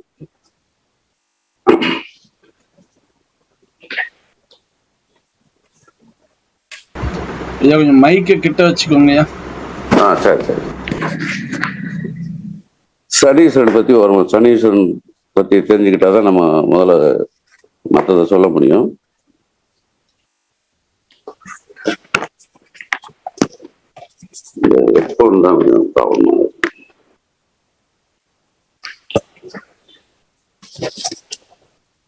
ஆயுள்காரகன் சனி ஜென்ம ராசிக்கு 4ஆம் இடத்துல சந்திக்கிற காலம் 2 ஆண்டுகள். இந்த அஷ்டாஷ்டம சனி, அது 8ல பாதி. அர்த்தாஷ்டம சனி, அர்த்தம் அஷ்டம், 8ல் பாதி. ஜனராசிக்கு 7ல் சஞ்சரிக்கும் போது கண்டச்சனின்னு சொல்றோம். ஜனராசிக்கு 8ல் சஞ்சரிக்கும் 2 காலமும் அஷ்டம சனி, 7ல சந்திக்கும் போது கண்டச்சனி. ஆக அர்த்தாஷ்டம சனி, கண்டச்சனி, அஷ்டமச்சனி, இந்த 3 சனிகள்ல நீங்க பாத்தீங்கன்னா அஷ்டமத்து சனி தான் அபாயகரமானது அப்படின்னு நம்ம சொல்லப்பட்டு கடுமையான காலம் அப்படின்னு. இந்த பாதகமான 15 ஆண்டுகள், இந்த 3 அர்த்தாஷ்டமம், கண்டச்சனி, அஷ்டமம் சனி, இந்த பாதகமான 15 ஆண்டுகள் ஆகுது. இதுல 5 ஆண்டுகள் ஏதோ ஒரு வகையில நன்மைகளையே தந்து நம்மளை வழி நடத்துறார். குறிப்பா ராசிக்கு 3, 6, 11ஆம் இடங்களில் இருக்கும்போது அவர் செய்யும் நன்மைகள் ஏராளம். சனி கொடுத்தால் தடுப்பார் யாரும் இலர் அப்படின்னு அனுபவ ரீதியாக. சனி கொடுத்தா யாருங்க தடுக்கிறது? தடையே இருக்காது. ஏன்னா தடை ஏற்படுத்துறதே அவருன்னு நம்ம ஜோதி நூல்கள் சொல்லுது. கேது ஆனா சனி கொடுக்கிறது நிலையானதாக இருக்கும். தர்மத்தின் வழியில் சனி தசையில் அவர் கொடுக்கிற பலன்கள், அதாவது சொத்து வாங்குவதோ, திருமணம் நடைபெறுவதோ, வீடு வாங்குவதோ, எதா இருந்தாலும் அவரு 3, 6, 11ல கொடுக்கிற சமயம் பாத்தீங்கன்னா யாருமே கேது கூட தடுக்க முடியாது. அந்த அளவுக்கு சனி வல்லமை படைத்தவர் என்பதை நடைமுறையில் நீங்க பார்த்தா தெரிஞ்சுக்கலாம். உதாரணமா சனி எவர் வலிமையானவர் அப்படின்னு பாத்தீங்கன்னா, அவர் சூரியனுக்கு மைந்தனாக இருந்தா கூட சூரியன் அவருக்கு பகைவராகிறார். எப்பவும் அப்பாவும் பிள்ளைக்கும் பிடிக்காதுன்னு வச்சுங்க. ஆனா அன்னையான சாயாதேவிக்கு அவர் ரொம்ப பிடிக்கும். இன்னும் சொல்ல போனா முக்கியமா பாத்தீங்கன்னா ராவணாசுரன் அவருக்கு சனீஸ்வரனுக்கு தாயாதியார், ஒரே பங்காளியா தான் வராரு. அந்த சப்த ரிஷிகள்ல காசியப்ப மகரிஷிக்கு மரிஷி முதலான மகரிஷி ஆவார். காசியப்பருடைய மகரிஷிக்கு தந்தையான மரிஷி இருக்கார்ல, அவர் தான் இவருக்கு அந்த பரம்பரையை சேர்ந்தவர். அவரும் பிறந்த மற்ற 6 பிரம்ம ரிஷிகள் புலஸ்தியர் என்பவரும் ஒருவர். அந்த புலஸ்தியர் மகன் விஸ்ரவன் தான் விஸ்வராவசு அப்படின்னு சொல்லுவாங்க. விஸ்வராவசுக்கு 2 மனைவி இருந்து, முதல் மனைவி வயிற்றுல குபேரன் பிறந்தாரு, 2வது மனைவி வயிற்றுல ராவணன் பிறந்தாரு. கும்பகர்ணன், விபீஷன் ஆகியெல்லாம் இப்படி ராவண வம்சத்தை பங்காளிகள் தான். யாருக்கு? சனீஸ்வர பகவானுக்கு. அப்படி இருந்தாலும் ராவணன் திரேதாயுகத்துல தேவர்கள் எல்லாத்தையும் அடிமையாக்கி என்ன பண்ணான்னு உங்களுக்கு தெரியும். அதனால தானே அந்த தர்மத்தை நிலைநாட்டுவதற்காக தான் ராம அவதாரமே தோற்றமாகிறது. ராமர் மகாவிஷ்ணுவே ராமராக பிறக்கிறார். ராவணன் ஆட்சி கட்டளை பரிபாலனை செய்யறதுக்கு முன்னாடி நவக்கிரகங்கள் தான் நம்ம வழி நடத்துது. அந்த நவக்கிரகங்களையே அவன் 9 படிக்கட்டுகளாக்கி அதை மிதிச்சு அதாவது இவங்கன்னா பெரிய ஆட்சி செய்யறாங்க, என் ஆட்சி இவர்கள் எனக்கு அடிமை என்பது மாதிரி நவக்கிரகங்களை படிக்கட்டுகளாக்கி அதை மிதிச்சு ஏறி போவான் அந்த சிம்மாசனத்துக்கு. சிம்மாசனத்துக்கு முன்னாடி 9 படி. அதுல ஏறி போகும்போது நவகிரகங்களை மிதிச்சு அவங்கள குப்புறப்படுக்க வச்சு மிதிச்சு ஏறி போகும்போது அந்த கண்ட நாரதர் வந்து ரொம்ப ஆட்சேபித்தார். இப்படி நீ இவங்களை நிமித்து போட்டு அவங்க மீது காலடி வச்சு ஏறி போறிய, இது எப்படி எவ்வளவு கஷ்டப்படுது, உங்க பங்காளிங்க தானே அப்படின்னு சொல்லியிருக்கலாம் சனீஸ்வரன் கூட. ஆனா ராவணன் என்ன பண்றான், மறுநாள் இதை செய்யாத அப்படின்னு கண்டிக்கிறார். அவர் கேட்கல. ஏன்னா தர்மத்தின் பக்கம் இருப்பவர்கள் வந்து கேட்பாங்க, அதர்மத்தின் பக்கம் இருக்கவங்க எப்படி கேட்பாங்க? மனசே வேற மாதிரி அதர்மா தான் நினைக்குது, எதிர்மறையா தான் நினைக்குது. அந்த எதிர்மறை விளைவு தான் வரும் பின்னாடி. சனீஸ்வரன் மீது அவர் ஏறி காலடி பட்டு மேலே மிதிச்சு ஏறி போறாரு. அப்ப சனீஸ்வரன் பார்க்கிறாரு.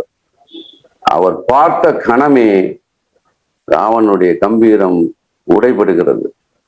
அன்னைக்கு தொடங்கினதுதான் ராமதாரம் தொடங்குச்சு. இது அவன் ராவணனுக்கு தெரியல, தன்னை ரொம்ப பெருசா நினைச்சுக்கிட்டான்.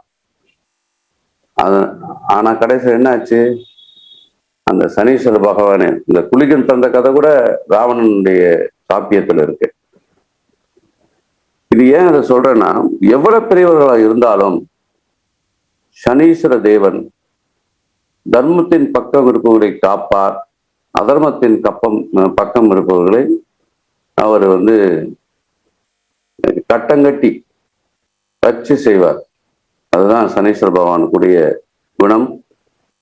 இப்படி நம்மை தர்மத்தின் பக்கம் வழி நடத்துற போய் கெட்டவர்னு சொன்னா எப்படி ஒரு மனசு ஏற்கும்? அது சுயநலம். எனக்கு அவரு நல்லதே செய்யணும்னா இப்படி அதர்மத்தின் வழி நின்று நீங்க வாழ்க்கை நடத்தினா அதுக்கு துணைக்கு வா அப்படின்னு நீ ஜட்ஜையே கூப்பிட முடியுமா? கொலகாரன் ஜட்ஜு வீட்டுல நுழைஞ்ச மாதிரி இல்லை. அந்த மாதிரிதான் நீதி தேவன் என்பவர் சட்டத்தின் முன்பு நிறுத்தி தர்மத்தின் வழி பரிபாலனம் செய்யறது தான் சனீஸ்வர பகவான். அதை நம்ம வந்து புரிஞ்சுக்கணும். இல்லைன்னா சனீஸ்வரன் நம்ம கெட்டவர் தான் அப்படின்னு நம்ம சொல்லிடுவோம். இப்போ சனீஸ்வரனுடைய இதை பார்க்கலாம். ஒரு காரகத்தன்மும் நிறைய இதெல்லாம் சொல்ல வேண்டியது, ஆனா வித்தியாசமான காரகத்தம் தான் சொல்றேன் நான்.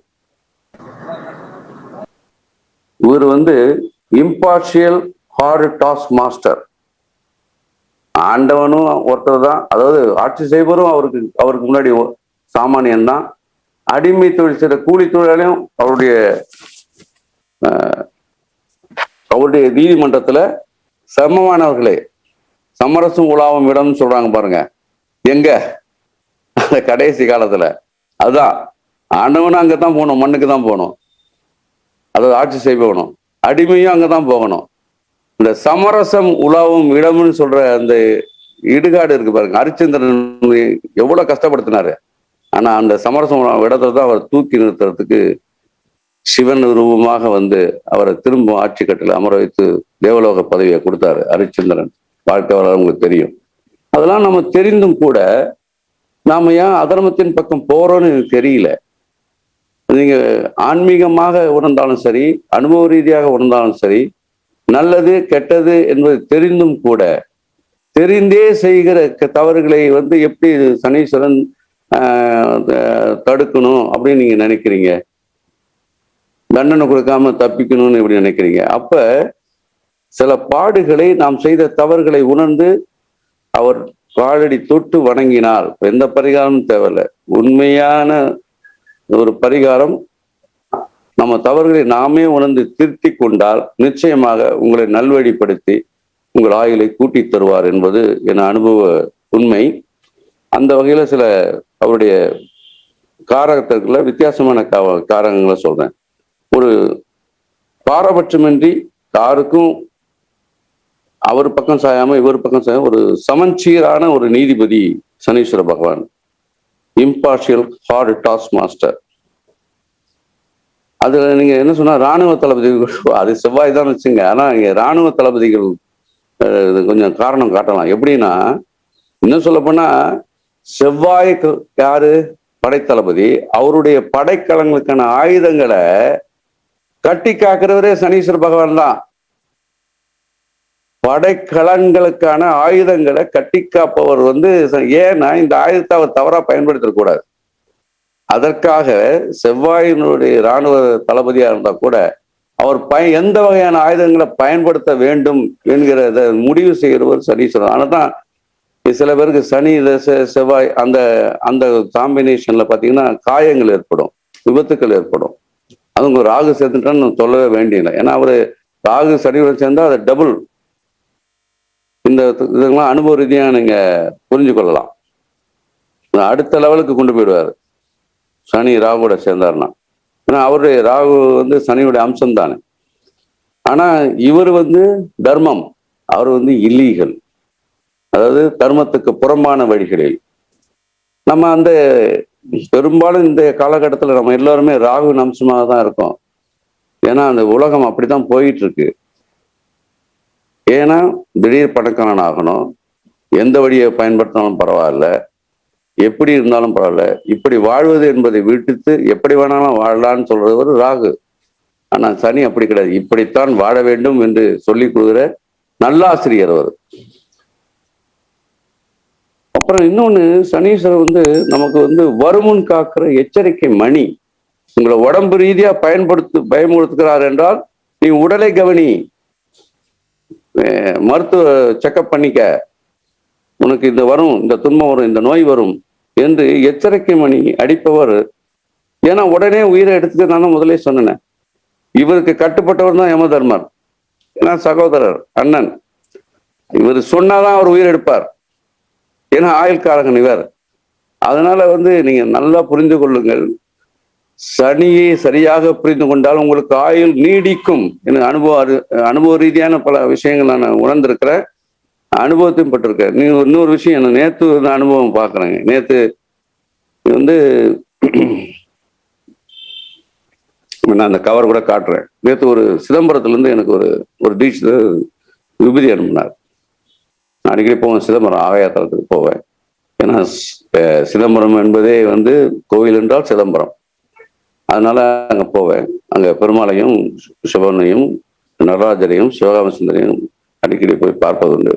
அவங்க தீட்சர்கள் எனக்கு பழக்கமானவர்கள். அதுல ஒரு நண்பர், ரொம்ப அன்பர் அந்த தீட்சர், அவரு எனக்கு விபூதி அனுப்புவார். முக்கியமான பூஜை நடத்தினா அந்த கவர், அவர் வீட்டு கவர் இது வரைக்கும் நான் பார்த்தது இல்லை.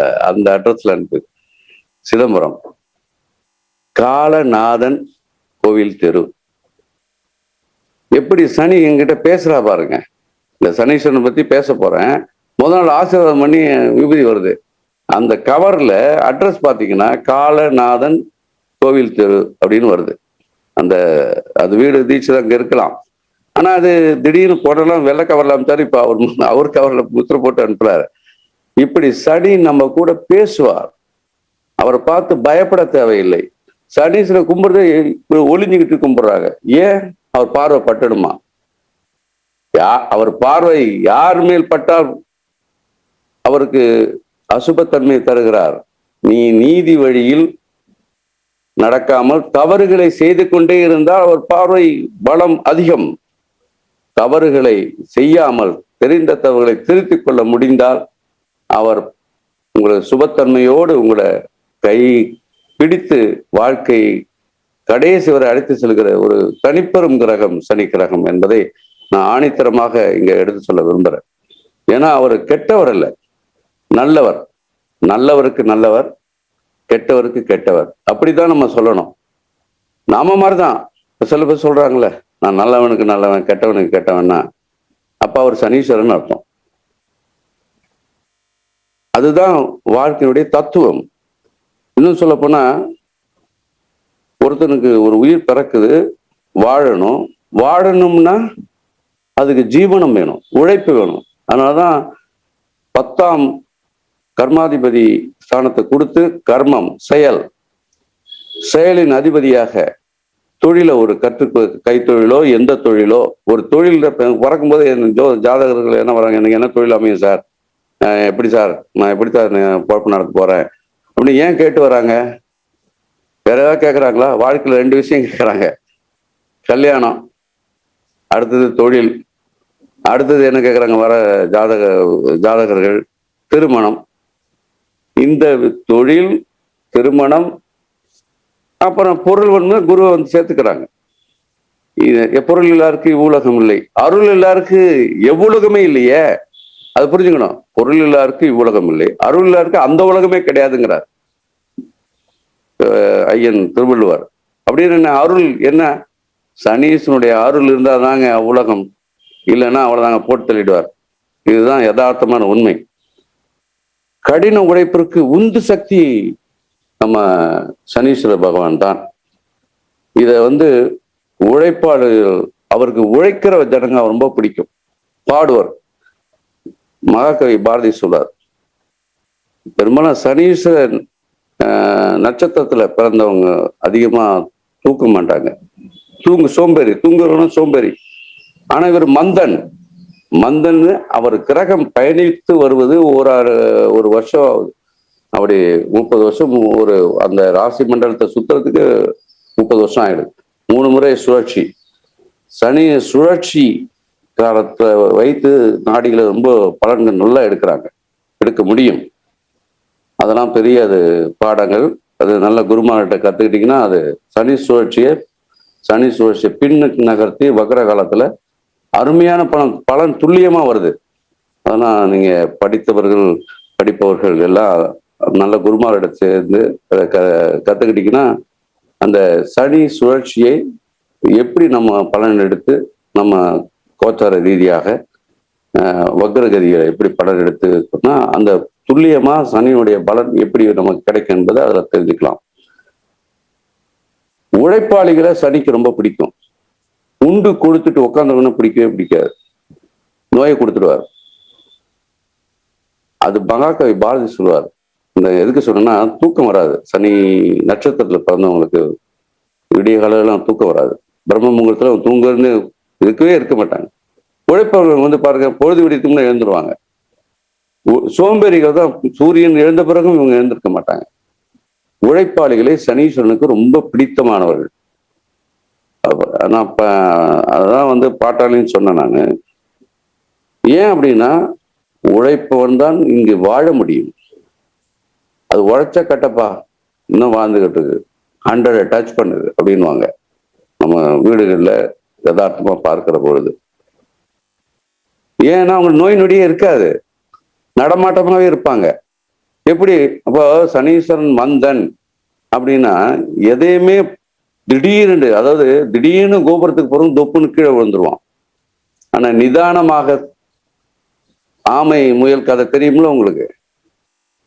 ஆமை மெதுவாகத்தான் சென்றது, ஆனா வெற்றி அடைந்தது ஆமை தான், முயல் இல்லை, வேகமா ஓடிய முயல் இல்லை. இதெல்லாம் இந்த பஞ்சதந்திர கதைகள்லாம் கூட பல ஜோதிட விஷயங்களை சொல்லுது நமக்கு. அப்போ ஆமை மோசமானதா வீக்கானதா? இல்லை, அதுதான் நிதர்சனமான நிலையான ஒரு தன்மையை கொடுக்கக்கூடியது. இவர் பாத்தீங்கன்னா அப்புறமா சனி ஆதிக்கம் உள்ளவங்க பாத்தீங்கன்னா அவங்க ஓல்ட் இஸ் கோல்டுன்னுவாங்க. அப்படின்னா என்ன? பழமை விரும்பிகள் அப்படின்னு அர்த்தம் இல்லை. நம்ம கலாச்சாரத்தை, பாரம்பரியத்தை கட்டி காக்கும் ஒரு எஜமானர்களாக இருப்பாங்க. ஆன்மீக விஷயங்கள், தத்துவார்த்தியான மெய்ஞானத்தை கடைபிடிப்பவர்கள், ரிஷிகளாக, துறவிகளாக இருப்பவங்க எல்லாம் பாத்தீங்கன்னா சனீஸ்வர ஆதிக்கம் உடையவர்களாக இருப்பாங்க. ஆனா இன்னைக்கு பாத்தீங்கன்னா அது இருக்கணும். அந்த அது இல்லைன்னா நம்ம தாயை கூட இதுல விட்டுருவான், முதியோர் இல்லத்தில் விட்டு அவன் வாழ்கிற இல்லத்தை அன்னை இல்லாம வச்சுப்பான். பழமையை உதறி தள்ளக்கூடாது. பழமையின் கைப்பிடித்து புதுமையை கையாள தெரிய வேண்டும். அதுதான் வாழ்க்கை. அதுக்கு சனீஸ்வர பகவான் தான் காரகர். அப்புறம் சிந்தனையாளர்களா இருப்பாங்க, விஞ்ஞானிகளா இருப்பாங்க, சாதனை படைத்தவர்களாக இருப்பாங்க. மதசதன் கூட சொல்லுவார், அதாவது சனீஸ்வர பகவான் சதிர அண்ணா கூட சாதனையாளர்களை உருவாக்குவார்னு சொல்லுவார். அந்த மாதிரி ஒரு அருமையான கிரகம் சனி கிரகம். இன்னைக்கு ஒரு நாடு வளமையா இருக்கணும்னா அந்நிய செலவாணி வேணும். திரைக்கடல் ஓடியும் திரவையும் தேட வைப்பவர் சனீஸ்வர பகவான். வெளிநாடு பயணம் இல்லைன்னா எப்படிங்க நம்ம நாட்டுக்கு செல்வம் வரும், டாலர் வரும்? நம்ம இளம் தலைமுறையினரெல்லாம் வெளிநாட்டு பயணம் சென்று அங்கு கம்ப்யூட்டரும் கையுமாக கட்டி ஆண்டதுனாலதான் நம்ம நாட்டுக்கு இவ்வளவு பெருமை. ஒரு பெரிய இளைய தலைமுறை, சக்தி வாய்ந்த தலைமுறை இந்த பரதகண்டத்தில் இருப்பது எவ்வளவு பெரிது என்பதை உணர வைத்தது சனீஸ்வர பகவான். வெளிநாடு பயணம் சனி கிரகனுடைய அருள் இல்லாம போகவே முடியாது. இன்னொரு விஷயம், இப்படி வெளிநாடு போறோம்னு வச்சுங்க, நம்ம ஒரு பாரம்பரியத்தை வளர்ந்துட்டோம், இல்ல இது அந்த சில பேர் அங்க போய் ராகு அம்சமாக அங்க இருக்குங்களே, அங்கே இருந்து அந்த வாழ்க்கை முறையை கையாளுவாங்க. அதுதான் தவறு. ஆனா அங்க போயும் நம்ம பாரம்பரியத்தை கைப்பிடித்து அந்த பாரம்பரிய கலாச்சார உணர்வுகளோடு நாம நாட்டுக்கு நல்லது செய்யணும் என்று திரும்பி வந்தவர்கள் இருக்காங்க. அந்த காலத்திலே காந்தியடிகள் அவர் போயிருந்தா பாரட்ல இருந்து மகாத்மா அங்க பெரிய லெவல்ல அவர் அங்க வாழ்ந்திருக்கலாம். இன்று போகிற மாதிரி அங்கே அவர் இருக்க விரும்பல. இந்திய நாடு சிறைப்பட்டு இருக்கிறது. அந்த சிறையை, விடுதலையை மீட்க வேண்டும் என்பதற்காக அவர் மீண்டும் இந்தியாவுக்கு அவரு மூச்சு ராம் ராம் என்று சொல்லிக்கொண்டு சுடப்பட்டு வீழ்கிற வரைக்கும் நாட்டுக்காக உழைப்பது என்னன்னா அந்த ஓல்ட் இஸ் கோல்ட் மட்டுமல்ல, பாரம்பரியத்தை கட்டி காக்க வேண்டும், டாலரன்ஸ், அகிம்சை, இதெல்லாம் சனியினுடைய அந்த பொறுமை, இதெல்லாம் சாத்வீக குணம், இதெல்லாம் சனீஸ்வரனுக்கு உரிய குணம். அடால்டடி கிடையாது, ரெவடிசம் கிடையாது, பிடிக்காது. இதெல்லாம் நான் ஏன் இதை யதார்த்தமா சொல்றேன்னா, இந்த காரங்களை வெறும் எழுத்து வடிவா படிச்சுக்கிறது விதிகளை விட நீங்க காணுகிற சமுதாயத்தோடு ஒட்டி பாருங்கள். அப்ப உங்களுடைய நீங்க படித்த விஷயங்கள், உணர்ந்த விஷயங்கள் மனதில் கெட்டியாக பிடித்துக் கொள்கிற ஒரு பக்குவம் வரும். எதையுமே ஆய்வு நோக்கில் பாருங்கள். விதிகளை விதிகளாக பார்க்காமல் விதிகளை உள்வாங்கி அது அப்ளைடு அப்படின்னு சொல்லுவாங்களே, அதை நடைமுறை வாழ்க்கையோடு ஒட்டி பார்த்து உணர்ந்தால் சரியான பலன்களை துல்லியமாக விஞ்ஞான ரீதியாக நம்ம ஜாதகர்களுக்கு அளிக்க முடியும். அப்போ ஒரு பெரிய மகிழ்ச்சி நமக்கு கிடைக்கும். ஒருவருக்கு மகிழ்ச்சி, செல்வம், புகழ், அந்தஸ்து, நாம் அடையும் வெற்றிகள் எல்லாத்துக்கும் காரண காரியமா இருப்பவர் சனி பகவான் தான். ஏன்னா நல்லது நடக்குன்னா சனியினுடைய நிலைமையை பாரு ஜாதகத்துல, அப்படின்னு தான் சொல்றான் யதார்த்தமா. ஆயுள்காரகராக இருந்து 100 வயசு வாழ வைக்கிற இந்த சனி பகவான் ஏன் சில பேரை சீக்கிரம் அழைச்சிக்கிறாருன்னா, அவங்க ஜாதக ரீதியாக கிரக நிலைகள், விதி கொடுப்பினை, மதி கொடுப்பினை, தெய்வ அருள், இதையெல்லாம் பொறுத்துதான் அதை நம்ம தீர்மானிக்க முடியும். அப்படி தீர்மானிக்கிற பொழுது சனி கெட்டவர்னு எப்படி நம்ம சொல்ல முடியும்? நோயற்ற வாழ்வுக்கு அவர் தான் காரணம். எவருடைய ஜாதகத்துல 1-2 கூடியவர்கள், ஜாதகத்துல 1-2 கூடியவர்கள் 8ல் இருந்து அவங்கள சனி பகவான் பார்த்தாங்கன்னா, அதாவது 1-2 கூடிய அதிபதிகளை, 1ஆம் அதிபதி 2ஆம் அதிபதிகளை 8ல் இருந்து சனி பார்த்தார்னா அவருக்கு நோயில்லா உடம்பு 100 வயசு வரை என்று ஜாதக விதிகள் சொல்கிறது. இது நிதர்சன உண்மை. அப்ப 100 வயசு வாழணும்னா சனி பார்க்கணுங்க. 1ஆம் அதிபதி லக்னத்தையோ அல்லது 2ஆம் அதிபதியோ குடும்பஸ்தானத்தையோ நம்ம பார்த்தாங்கன்னா இந்த அதிபதிகள் நல்ல நிலையில் இருக்கணும். அது வேற விஷயம் இருக்கு. நீச்சம் பெற்று இருக்கக்கூடாது. அப்படி பார்த்தாங்கன்னாவே பாத்தீங்கன்னா சனி பகவான் 100 வயசு வரைக்கும் நம்ம ஆசீர்வாதம் வழங்குறாரு. 120 வயசு வரைக்கும் நம்ம ஜோதிடம் சொல்கிறது. 100 வயது வாழ்ந்தாலே ஒரு பெரிய அது சனியினுடைய பலத்தால் வாழ்கிறோம் என்பதுதான் சொல்லணும். மேஷத்துல சனி நீச்சம் ஆயிடுறார், சூரியன் உச்சம் ஆயிடுறார். மேஷ சூரியனும் இருக்கும், ஜாதகம் எழுச்சியா அபரிதமா இருக்கும். ஏன்னா அவரு சூரியன் ரொம்ப சுறுசுறுப்பு.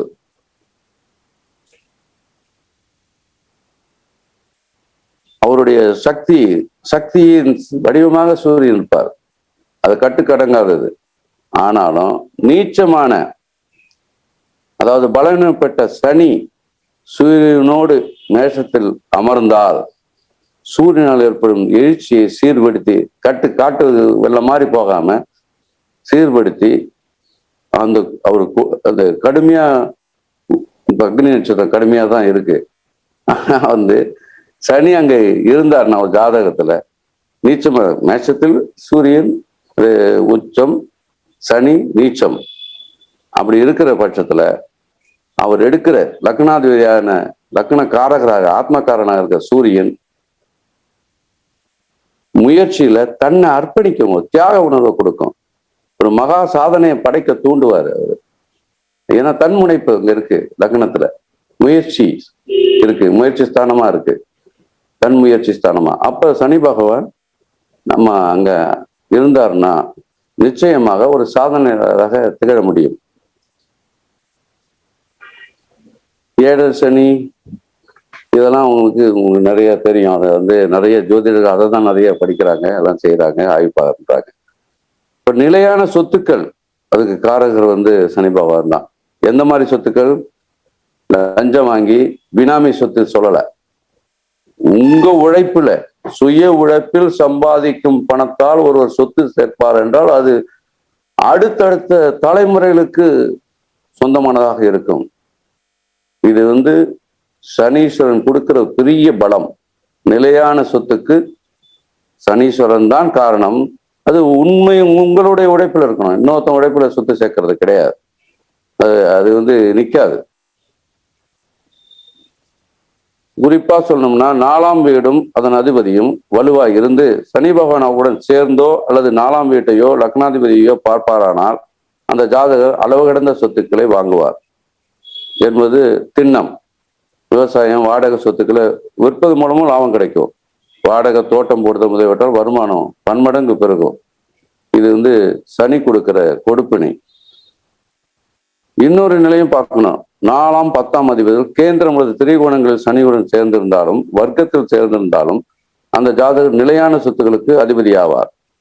பொதுவாக சனி தரும் அசையா சொத்துக்கள் புகழும் நிலையானவை. அது 3 தலைமுறைகளுக்கு நிலைத்து நிற்கும் என்பது ஜோதிட அனுபவம். இப்படி சனியை பத்தி நம்ம சொல்லிக்கிட்டே போகலாம். ஒரு காலத்துல செய்யற விஷயங்கள்லாம் நிறைய இருக்கு. நேரமும் நெருங்கி வந்துருச்சு. 1.5 மணி நேரம் அதை பத்தி சிந்திச்சிருக்கோம். அது சனி வக்கரமானா எப்படி? அது வக்கர கதினாவே நம்ம என்ன பண்ணோம், நம்ம எல்லாரும் நினைக்கிறது வக்கரம் அப்படின்னாவே அதிபயங்கரம் அப்படின்னு நினைக்கிறோம்.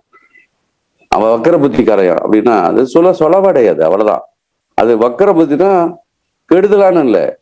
அப்படி வக்கர கதியில் கிரகங்கள் வலிமை பெற்றது என்பது அது பொது விதி.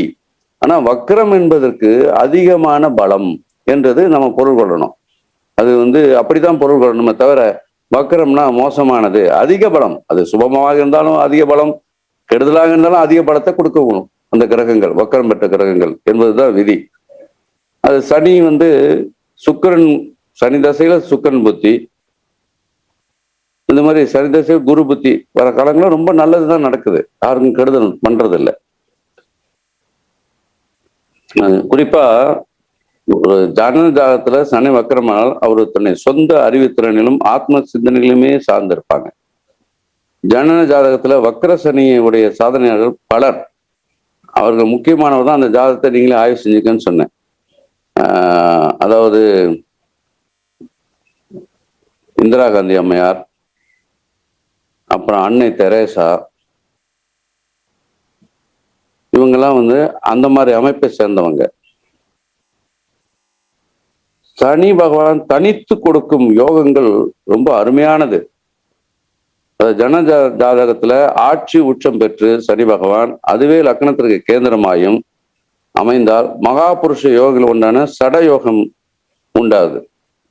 இதனால வந்து சிறந்த தொழில் மேதைகள், தொழில் பட்டறைகளை வச்சிருப்பவங்க, தொழிலாளர் தலைவர்கள், அரசியல் மேதைகள்லாம் அந்த சடயோகத்தை அவங்க ஜாதகத்துல இருக்கும்.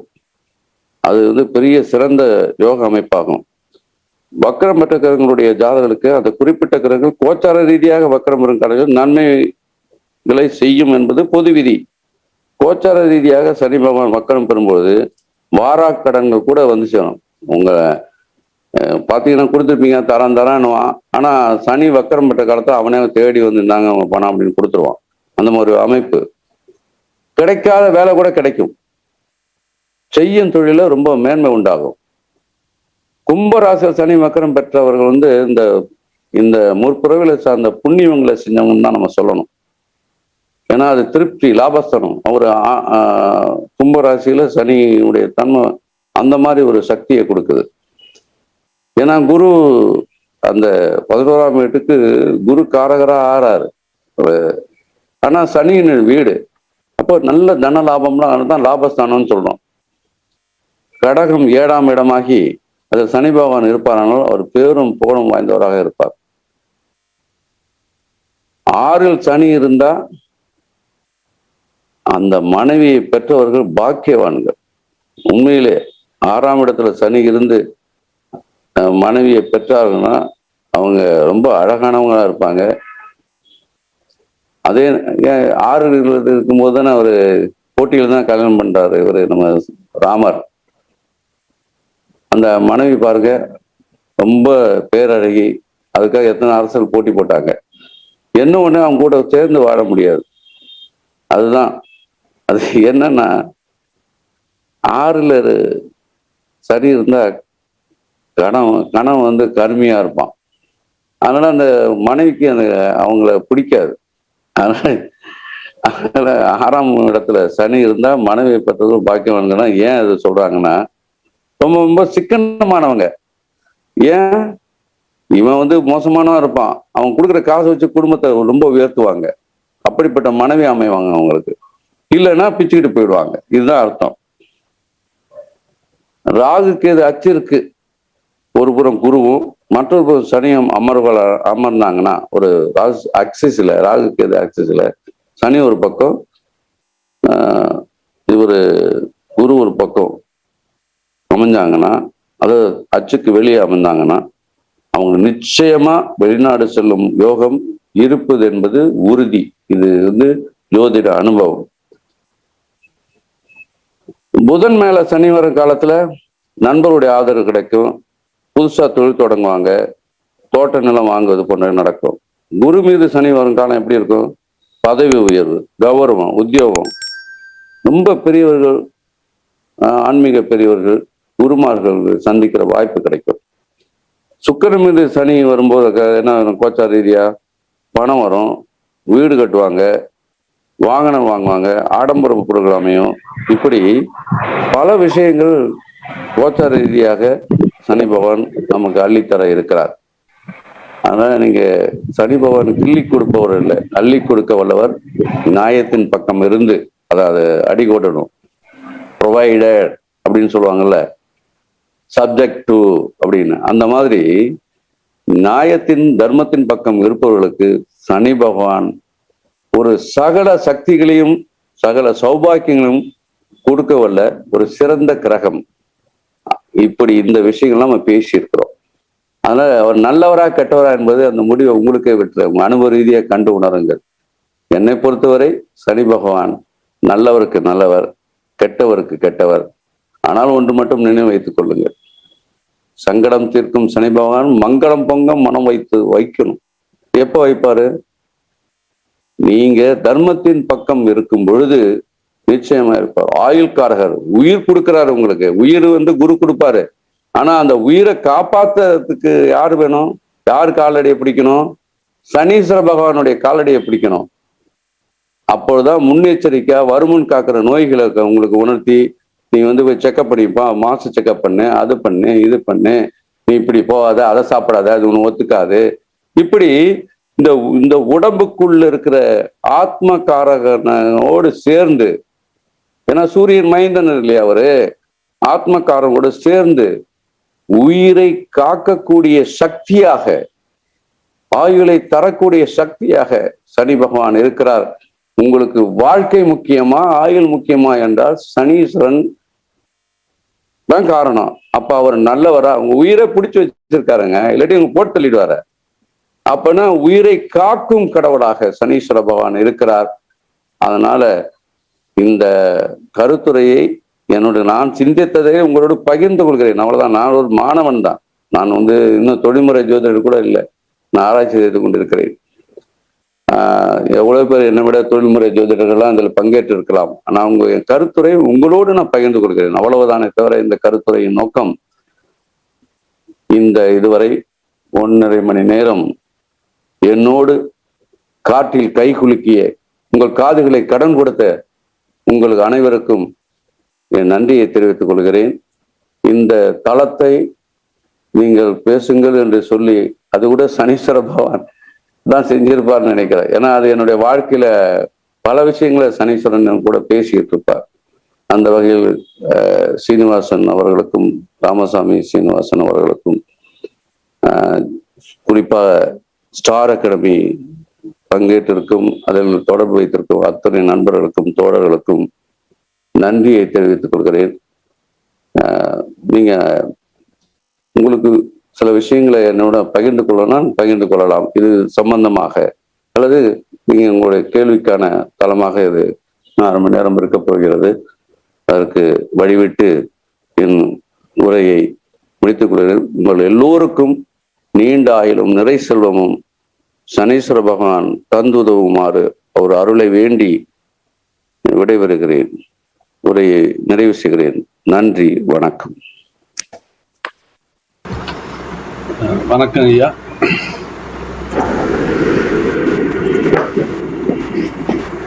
நீங்க தூர்தர்ஷன்ல வேலை பார்த்திருந்தீங்கன்னா கேமராவை பார்த்து பேசுங்க. எனக்கு ஆடியோ மீடியா ஆமா நீங்க பேசுற மீடியாவை பார்க்காம இருந்தாலும் உரை தகவல் நிறைந்ததாகவும் நிறைய இன்ஃபர்மேஷனோட இருந்தது. ஆக்கப்பூர்வமான ஒரு உரை நிகழ்த்தினீங்க. சனி பகவான் பற்றி ஒரு கிளியரன்ஸ் பிக்சர் நம்ம அந்தர்களுக்கு வந்திருக்குன்னு நினைக்கிறேன். கொஸ்டின் செஷனுக்கு போகலாம். அந்தர்கள் இது சம்பந்தப்பட்ட ஐயாவுடைய இந்த உரை மீது நிகழ்த்தப்பட்ட உரை மீது ஏதேனும் சந்தேகங்கள் அல்லது வேற ஏதாவது தெளிவு அல்லது இதே விஷயத்தில் அவங்களுடைய கருத்து ஏதாவது இருந்தா இதுல சொல்லலாம்.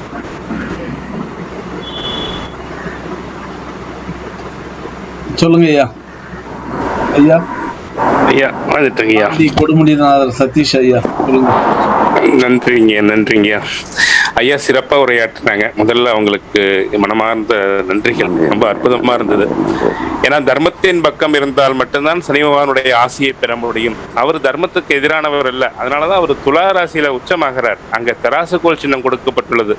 அங்க நீதியின் பக்கம் இருக்கிறனாலதான் நீதியின் பக்கம் யாரெல்லாம் இருக்கிறார்களோ அவர்களுக்கு என்னுடைய முழு பலனையும் தந்தருள்வேன் என்று அங்க உச்சமாகின்றார். அதுதான் சனி பகவானை கெட்ட கிரகம் அப்படின்னு சொல்றது.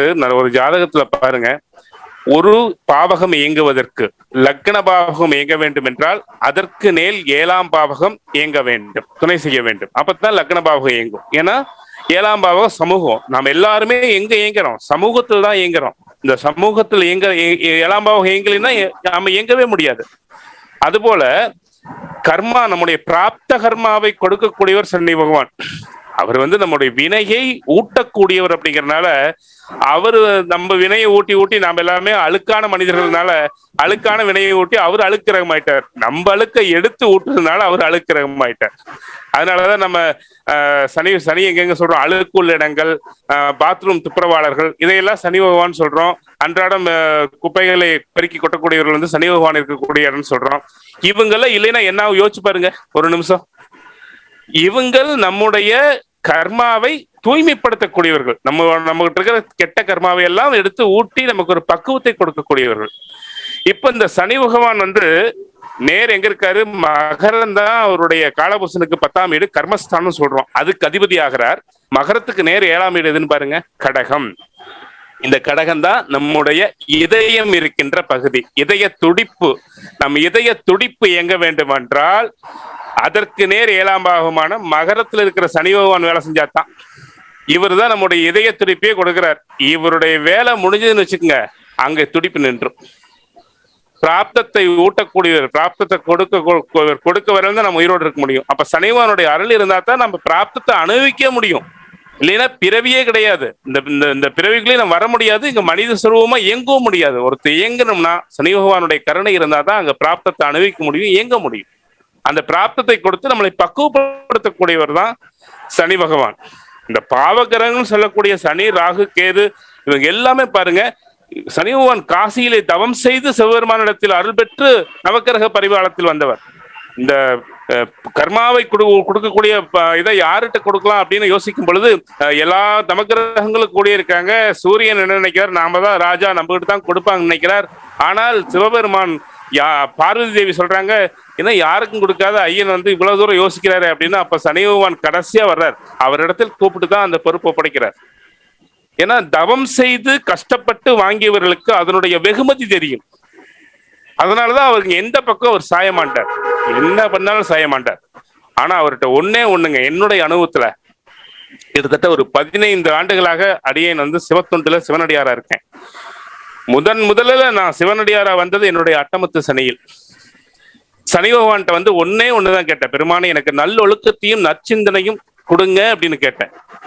இன்னை வரைக்கும் எனக்கு எல்லா நலன்களையும் கொடுத்தது சனி பகவான் தான். என்னுடைய குருநாதர் என்று சொல்வேன், அவர் என்னுடைய குருநாதர்னே சொல்லுவேன். ஏன்னா குருவாக இருந்து எனக்கு வழிகாட்டி சனி பகவான் எல்லாருக்கும் நல்லது செய்வாருங்க. நீங்க அவர்கிட்ட போய் நான் மாயையில மூழ்கி கிடக்கிறேன், இறைவா என்னை அறியாமல், ஐயா சொன்னாங்க ஆசையின் எதனால நாம் தப்பு செய்யணும்னு.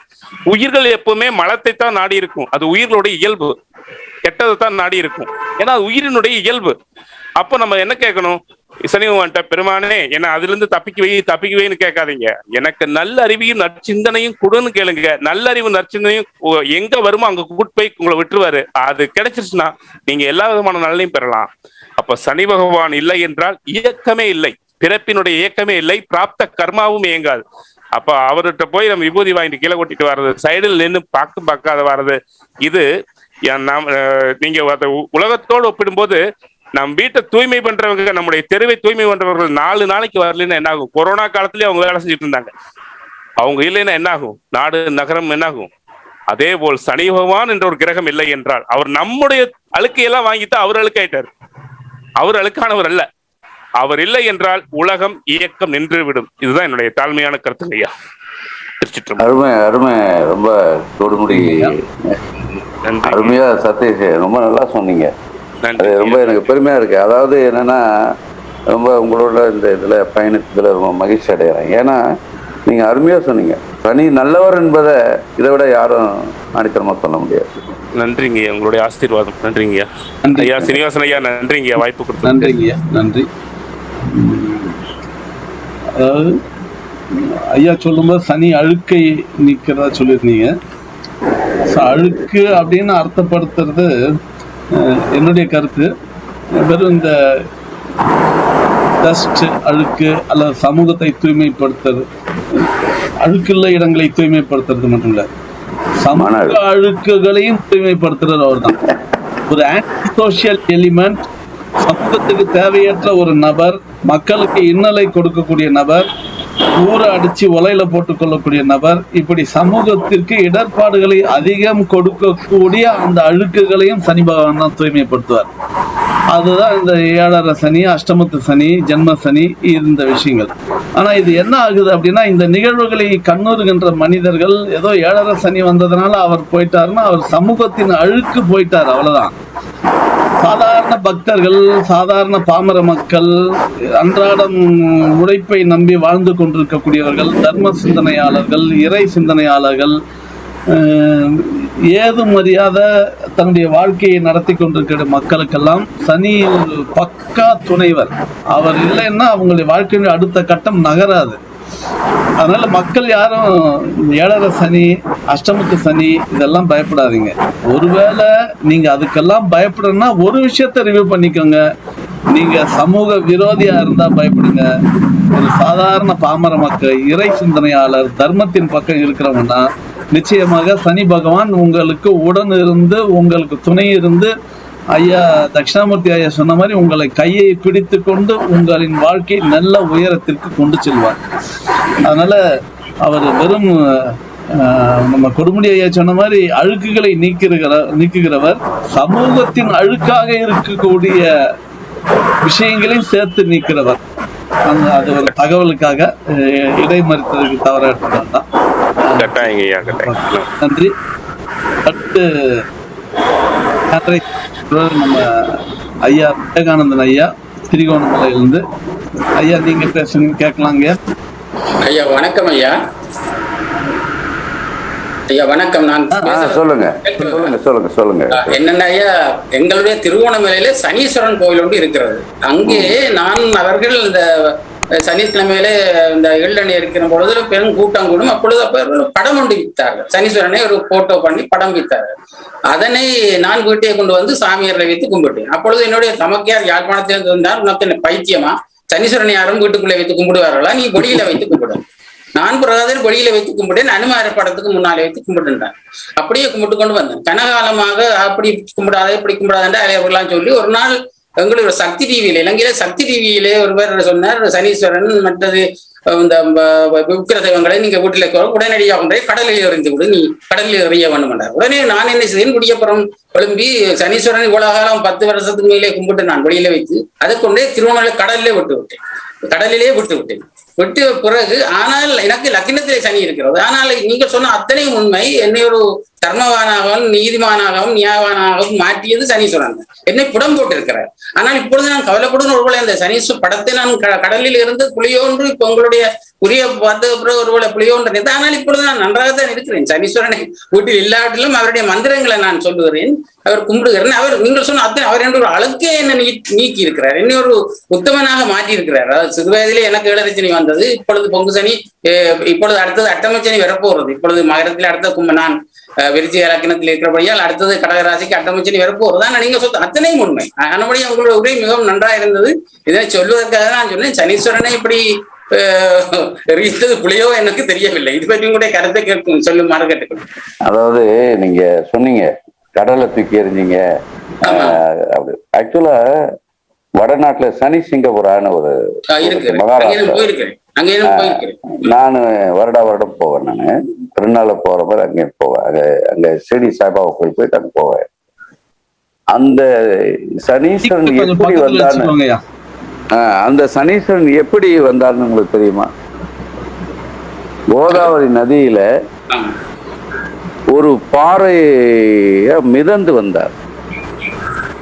என்னன்னா அந்த சனீஸ்வரன் மாதிரி ஒரு குலதெய்வமா கும்பிடுறவங்க சனீஸ்வரன் ஒரு ட்ரைப் அங்க இருந்தாங்க. அவங்க யாரோ ஜோதிடர் தான் போய் ஏதோ சொல்லிட்டாங்க, இதனாலதான் உங்களுக்கு கஷ்டம் வந்தது அப்படின்னு.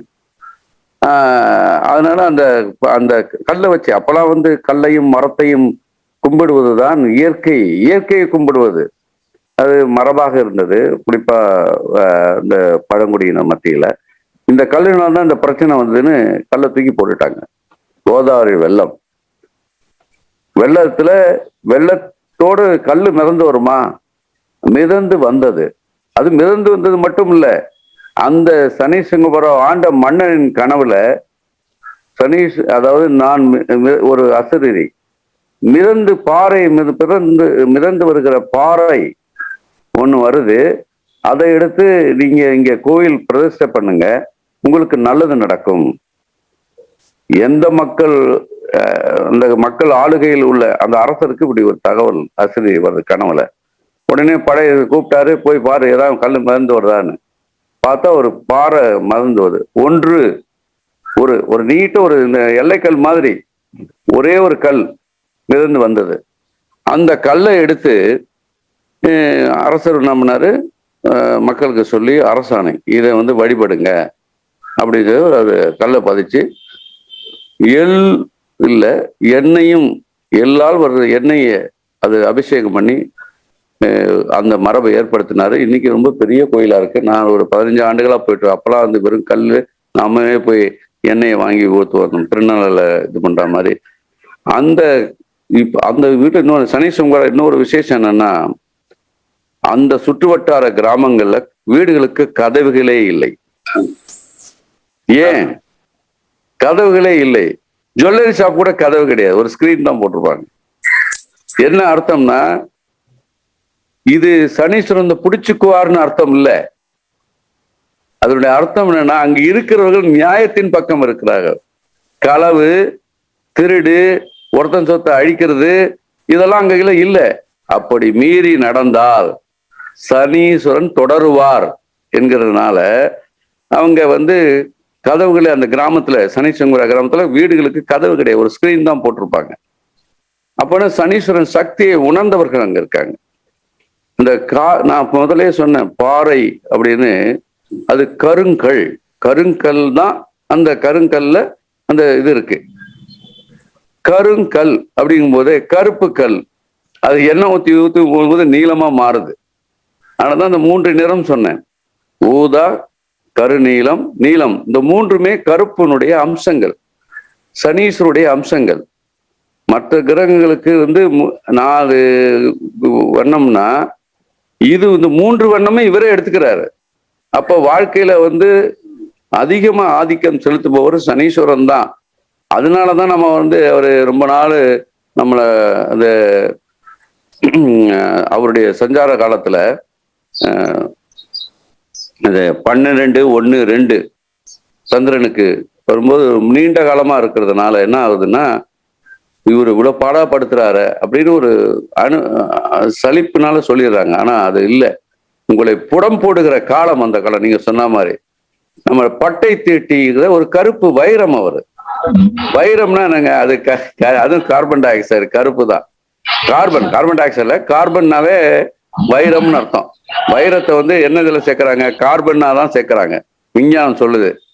அது கார்பன்னா என்ன, கருப்பு. பாருங்க எப்படி விஞ்ஞானமே அதை ஏற்றுக்கொண்டு இருக்கிறது. அதனால நம்ம என்ன சொல்லணும்னா, சனீஸ்வரன் தான் எல்லா கிரகங்கள் எப்படி இருந்தாலும் அதை ஒருங்கிணைக்கிற ஒருங்கிணைப்பாளர் மட்டுமல்ல, கோஆர்டினேட்டர் மட்டுமல்ல, இந்த கோ எக்ஸிஸ்டன்ஸ் என்று சொல்ல சமநிலைப்படுத்தி சமன்சீர்படுத்துவது சனீஸ்வர பகவான் தான் என்பது என்னுடைய ஆழமான கருத்து, நான் உணர்ந்த வகையில். நன்றி. நீங்க திரிகோணமலையிலிருந்து பேசியதற்கு நன்றி. நன்றி விவேகானந்தன் ஐயா. ஸோ நம்ம ஜோதிடத்தில் நவகிரக வட்டங்கள்லேயே எக்ஸ்டர்னல்ல கடைசி எண்ணில் இருக்கக்கூடிய கிரகம் சனீஸ்வரர். ஸோ அந்த சனீஸ்வரர் அங்கே அமர்ந்ததற்கான இயல்பான இன்னொரு காரணம், மற்ற அனைத்து கிரகங்களையும் செயல்பாட்டையும் சூரியனுடைய செயல்பாட்டையும் இணைத்து ஒருங்கிணைத்து அதற்கேற்ப தன்னுடைய பயணத்தை, தன்னுடைய வாழ்க்கை முறைகளை மக்களுக்கு ஏற்படுத்தி கொடுக்கிறோம் அப்படிங்கிறதும் ஒரு கிரக காரணம் நினைக்கிறேன். சரி, அடுத்து ஹேண்ட் ரைஸ் பண்ணியிருக்கிறது இளவரசி துளசிக்குமார். நீங்க அன்மியூட் பண்ணிட்டு உங்க விஷயங்களை கேட்கலாம். சொல்லுங்க இளவரசி, சொல்லுங்க. வணக்கம். நல்லா நிறைய கருத்துக்கள் சொன்னீங்க, ரொம்ப பயனுள்ளதா இருந்துச்சு. நல்லா உங்க அனுபவத்தை ஷேர் பண்ணதுக்கு ரொம்ப நன்றி. சொல்லுங்க. சனிங்கும் போதே அந்த இடத்துல எங்க ஒரு இடத்துல சுயநலம் இல்லாம இருக்குதோ அந்த இடத்துல நம்ம எதுவும் பயப்பட தேவையே இல்லை. சுயநலம் ஒரு இடத்துல சுயநலம் இருக்கிறவங்க தான் அதிகமா சனியோட காரகத்தால பாதிக்கப்படுறாங்க. ஸோ சர்வீஸ் ஓரியன்டா யாரு இருக்காங்களோ, பொதுநலமா யாரு இருக்காங்களோ அவங்களுக்கு சனி கண்டிப்பா நல்லவரா தான் இருக்காரு. அதே போல உழைக்கிற வர்க்கங்களுக்கு வேர்வை உடம்புல இருந்து சிந்த நமக்கு சனியால எந்த பாதிப்பும் கிடையாதுங்கிறது அது ஒரு காரகத்துவமா அமையுது. அருமை. நீங்க அவர் ஐயா சீனிவாசன் முதல்ல சொன்னாங்கல்ல, அவரு சமூகத்தை அழுக்குகளை போக்கவல்ல.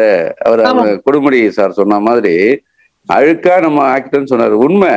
ஆனா தடாகத்தில் நீந்துகின்ற மீன் அது தடாகத்தை சுத்தப்படுத்துவதற்காக மீண்டுகிறது என்பது நம்ம அறிவும்.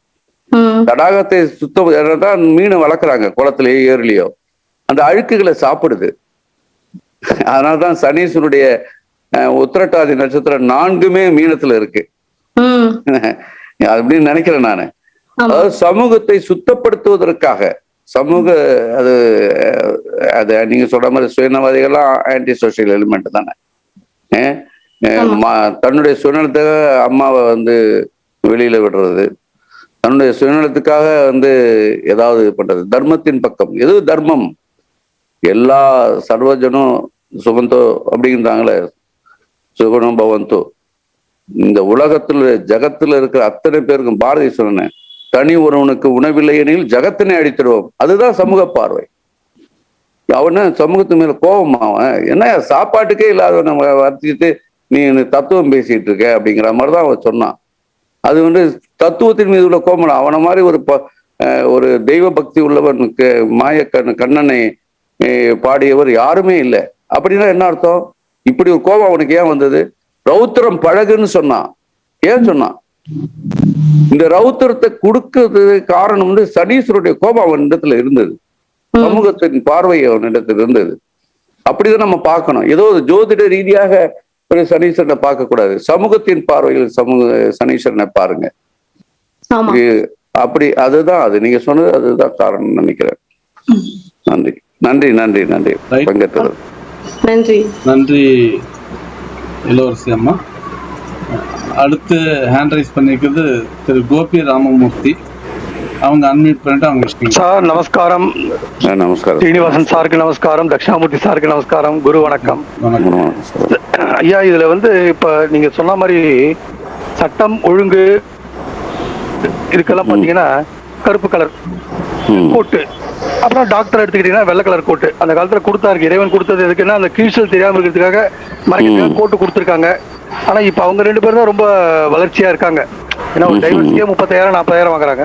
அப்புறம் இன்னொரு விஷயம் நீங்க சொன்னீங்க, ஒண்ணு கேள்வி நீங்க சொன்ன கேள்வி என்னன்னா, இந்த கும்பத்துல வந்து சனி வக்கரமா இருந்ததுன்னா அப்படின்னு சொன்னீங்க, அதனுடைய பார்வை எப்படி இருக்கும்? 3, 7, 10 அந்த 3, 7, 10 பார்வை வருமா? நேரா பார்க்கணுமா, இல்ல அதுக்கு வக்கரம்னால ரிவர்ஸ்ல பார்க்கணுமா? அந்த மாதிரி அந்த ஒரு பார்வையை பத்தி. அதாவது நாடியில வந்து பாத்தீங்கன்னா வக்கர கதியில இருக்கிற சனியை நகர்த்தி பார்க்கணும். சனி சுழற்சி 5 மாதங்களுக்கு அவரு சனி வந்து வக்கரம்னா என்ன, முன்னாடி ஒரு ராசியும் அவர் எடுத்துக்கிறாரு, அந்த ஆட்சியையும்.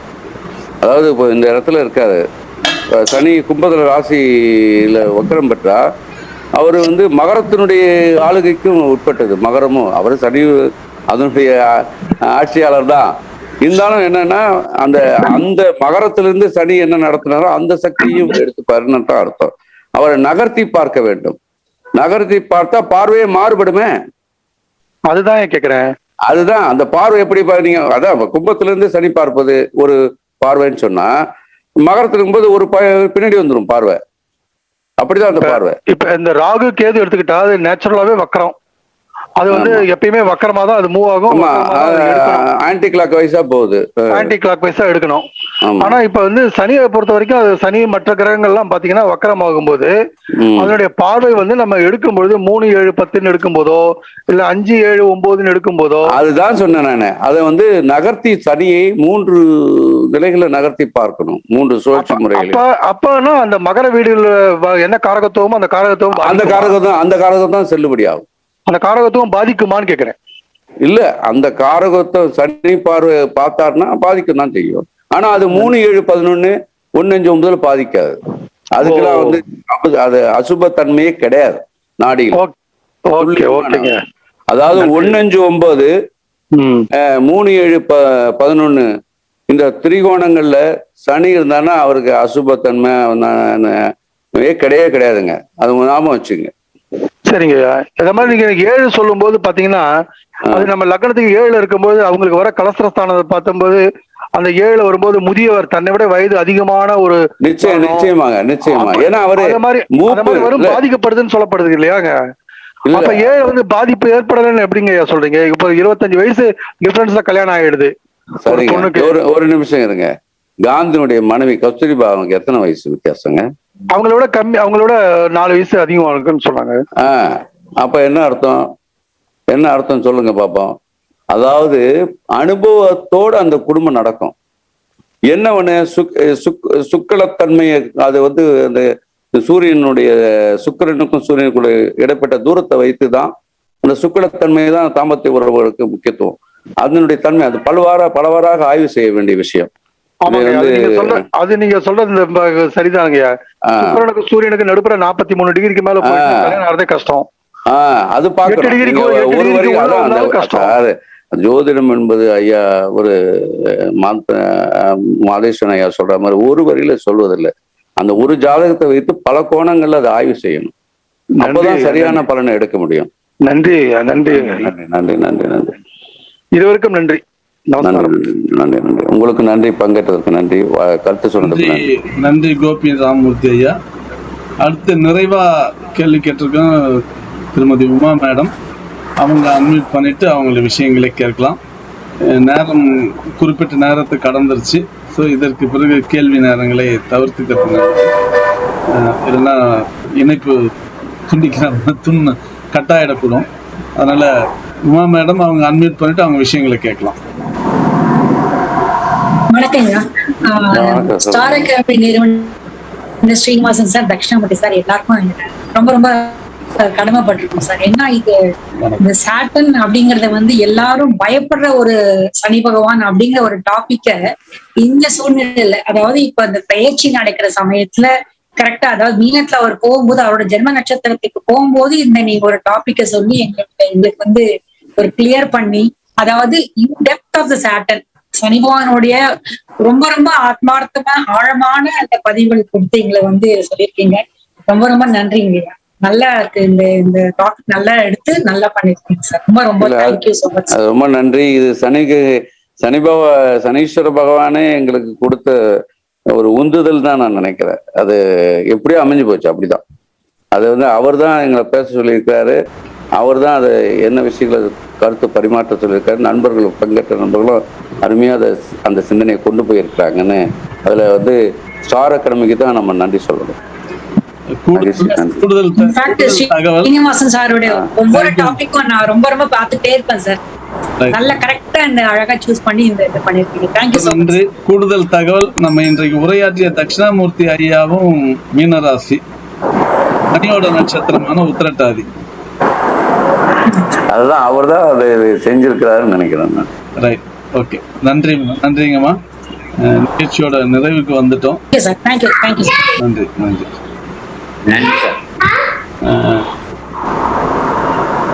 வேற யாராவது கேட்க வேண்டியிருந்தா என்னன்னு பதிவு பண்ணுங்க. ஏன்னா நிகழ்ச்சி முடியும் போது அடுத்த முறை வேணா ஐயாவை தகவல் பதில் சொல்லலாம். மற்றபடி நிகழ்ச்சி மிக சிறப்பாக நடைபெற்றது. ஏராளமான இன்ஃபர்மேஷன்ஸோட இன்றைய கூட்டத்தை நிறைவு செய்கிறோம். பங்கேற்ற அனைவருக்கும், இந்த நிகழ்ச்சியில் சிறப்புரையாற்றிய தட்சிணாமூர்த்தி ஐயா அவருக்கும் ஸ்டார் அகாடமியின் சார்பில் நன்றி. அனைவருக்கும் நன்றி. தோழர்கள் அனைவருக்கும் நன்றி. மீண்டும் அடுத்த சனிக்கிழமை சந்திப்போம். நன்றி, வணக்கம்.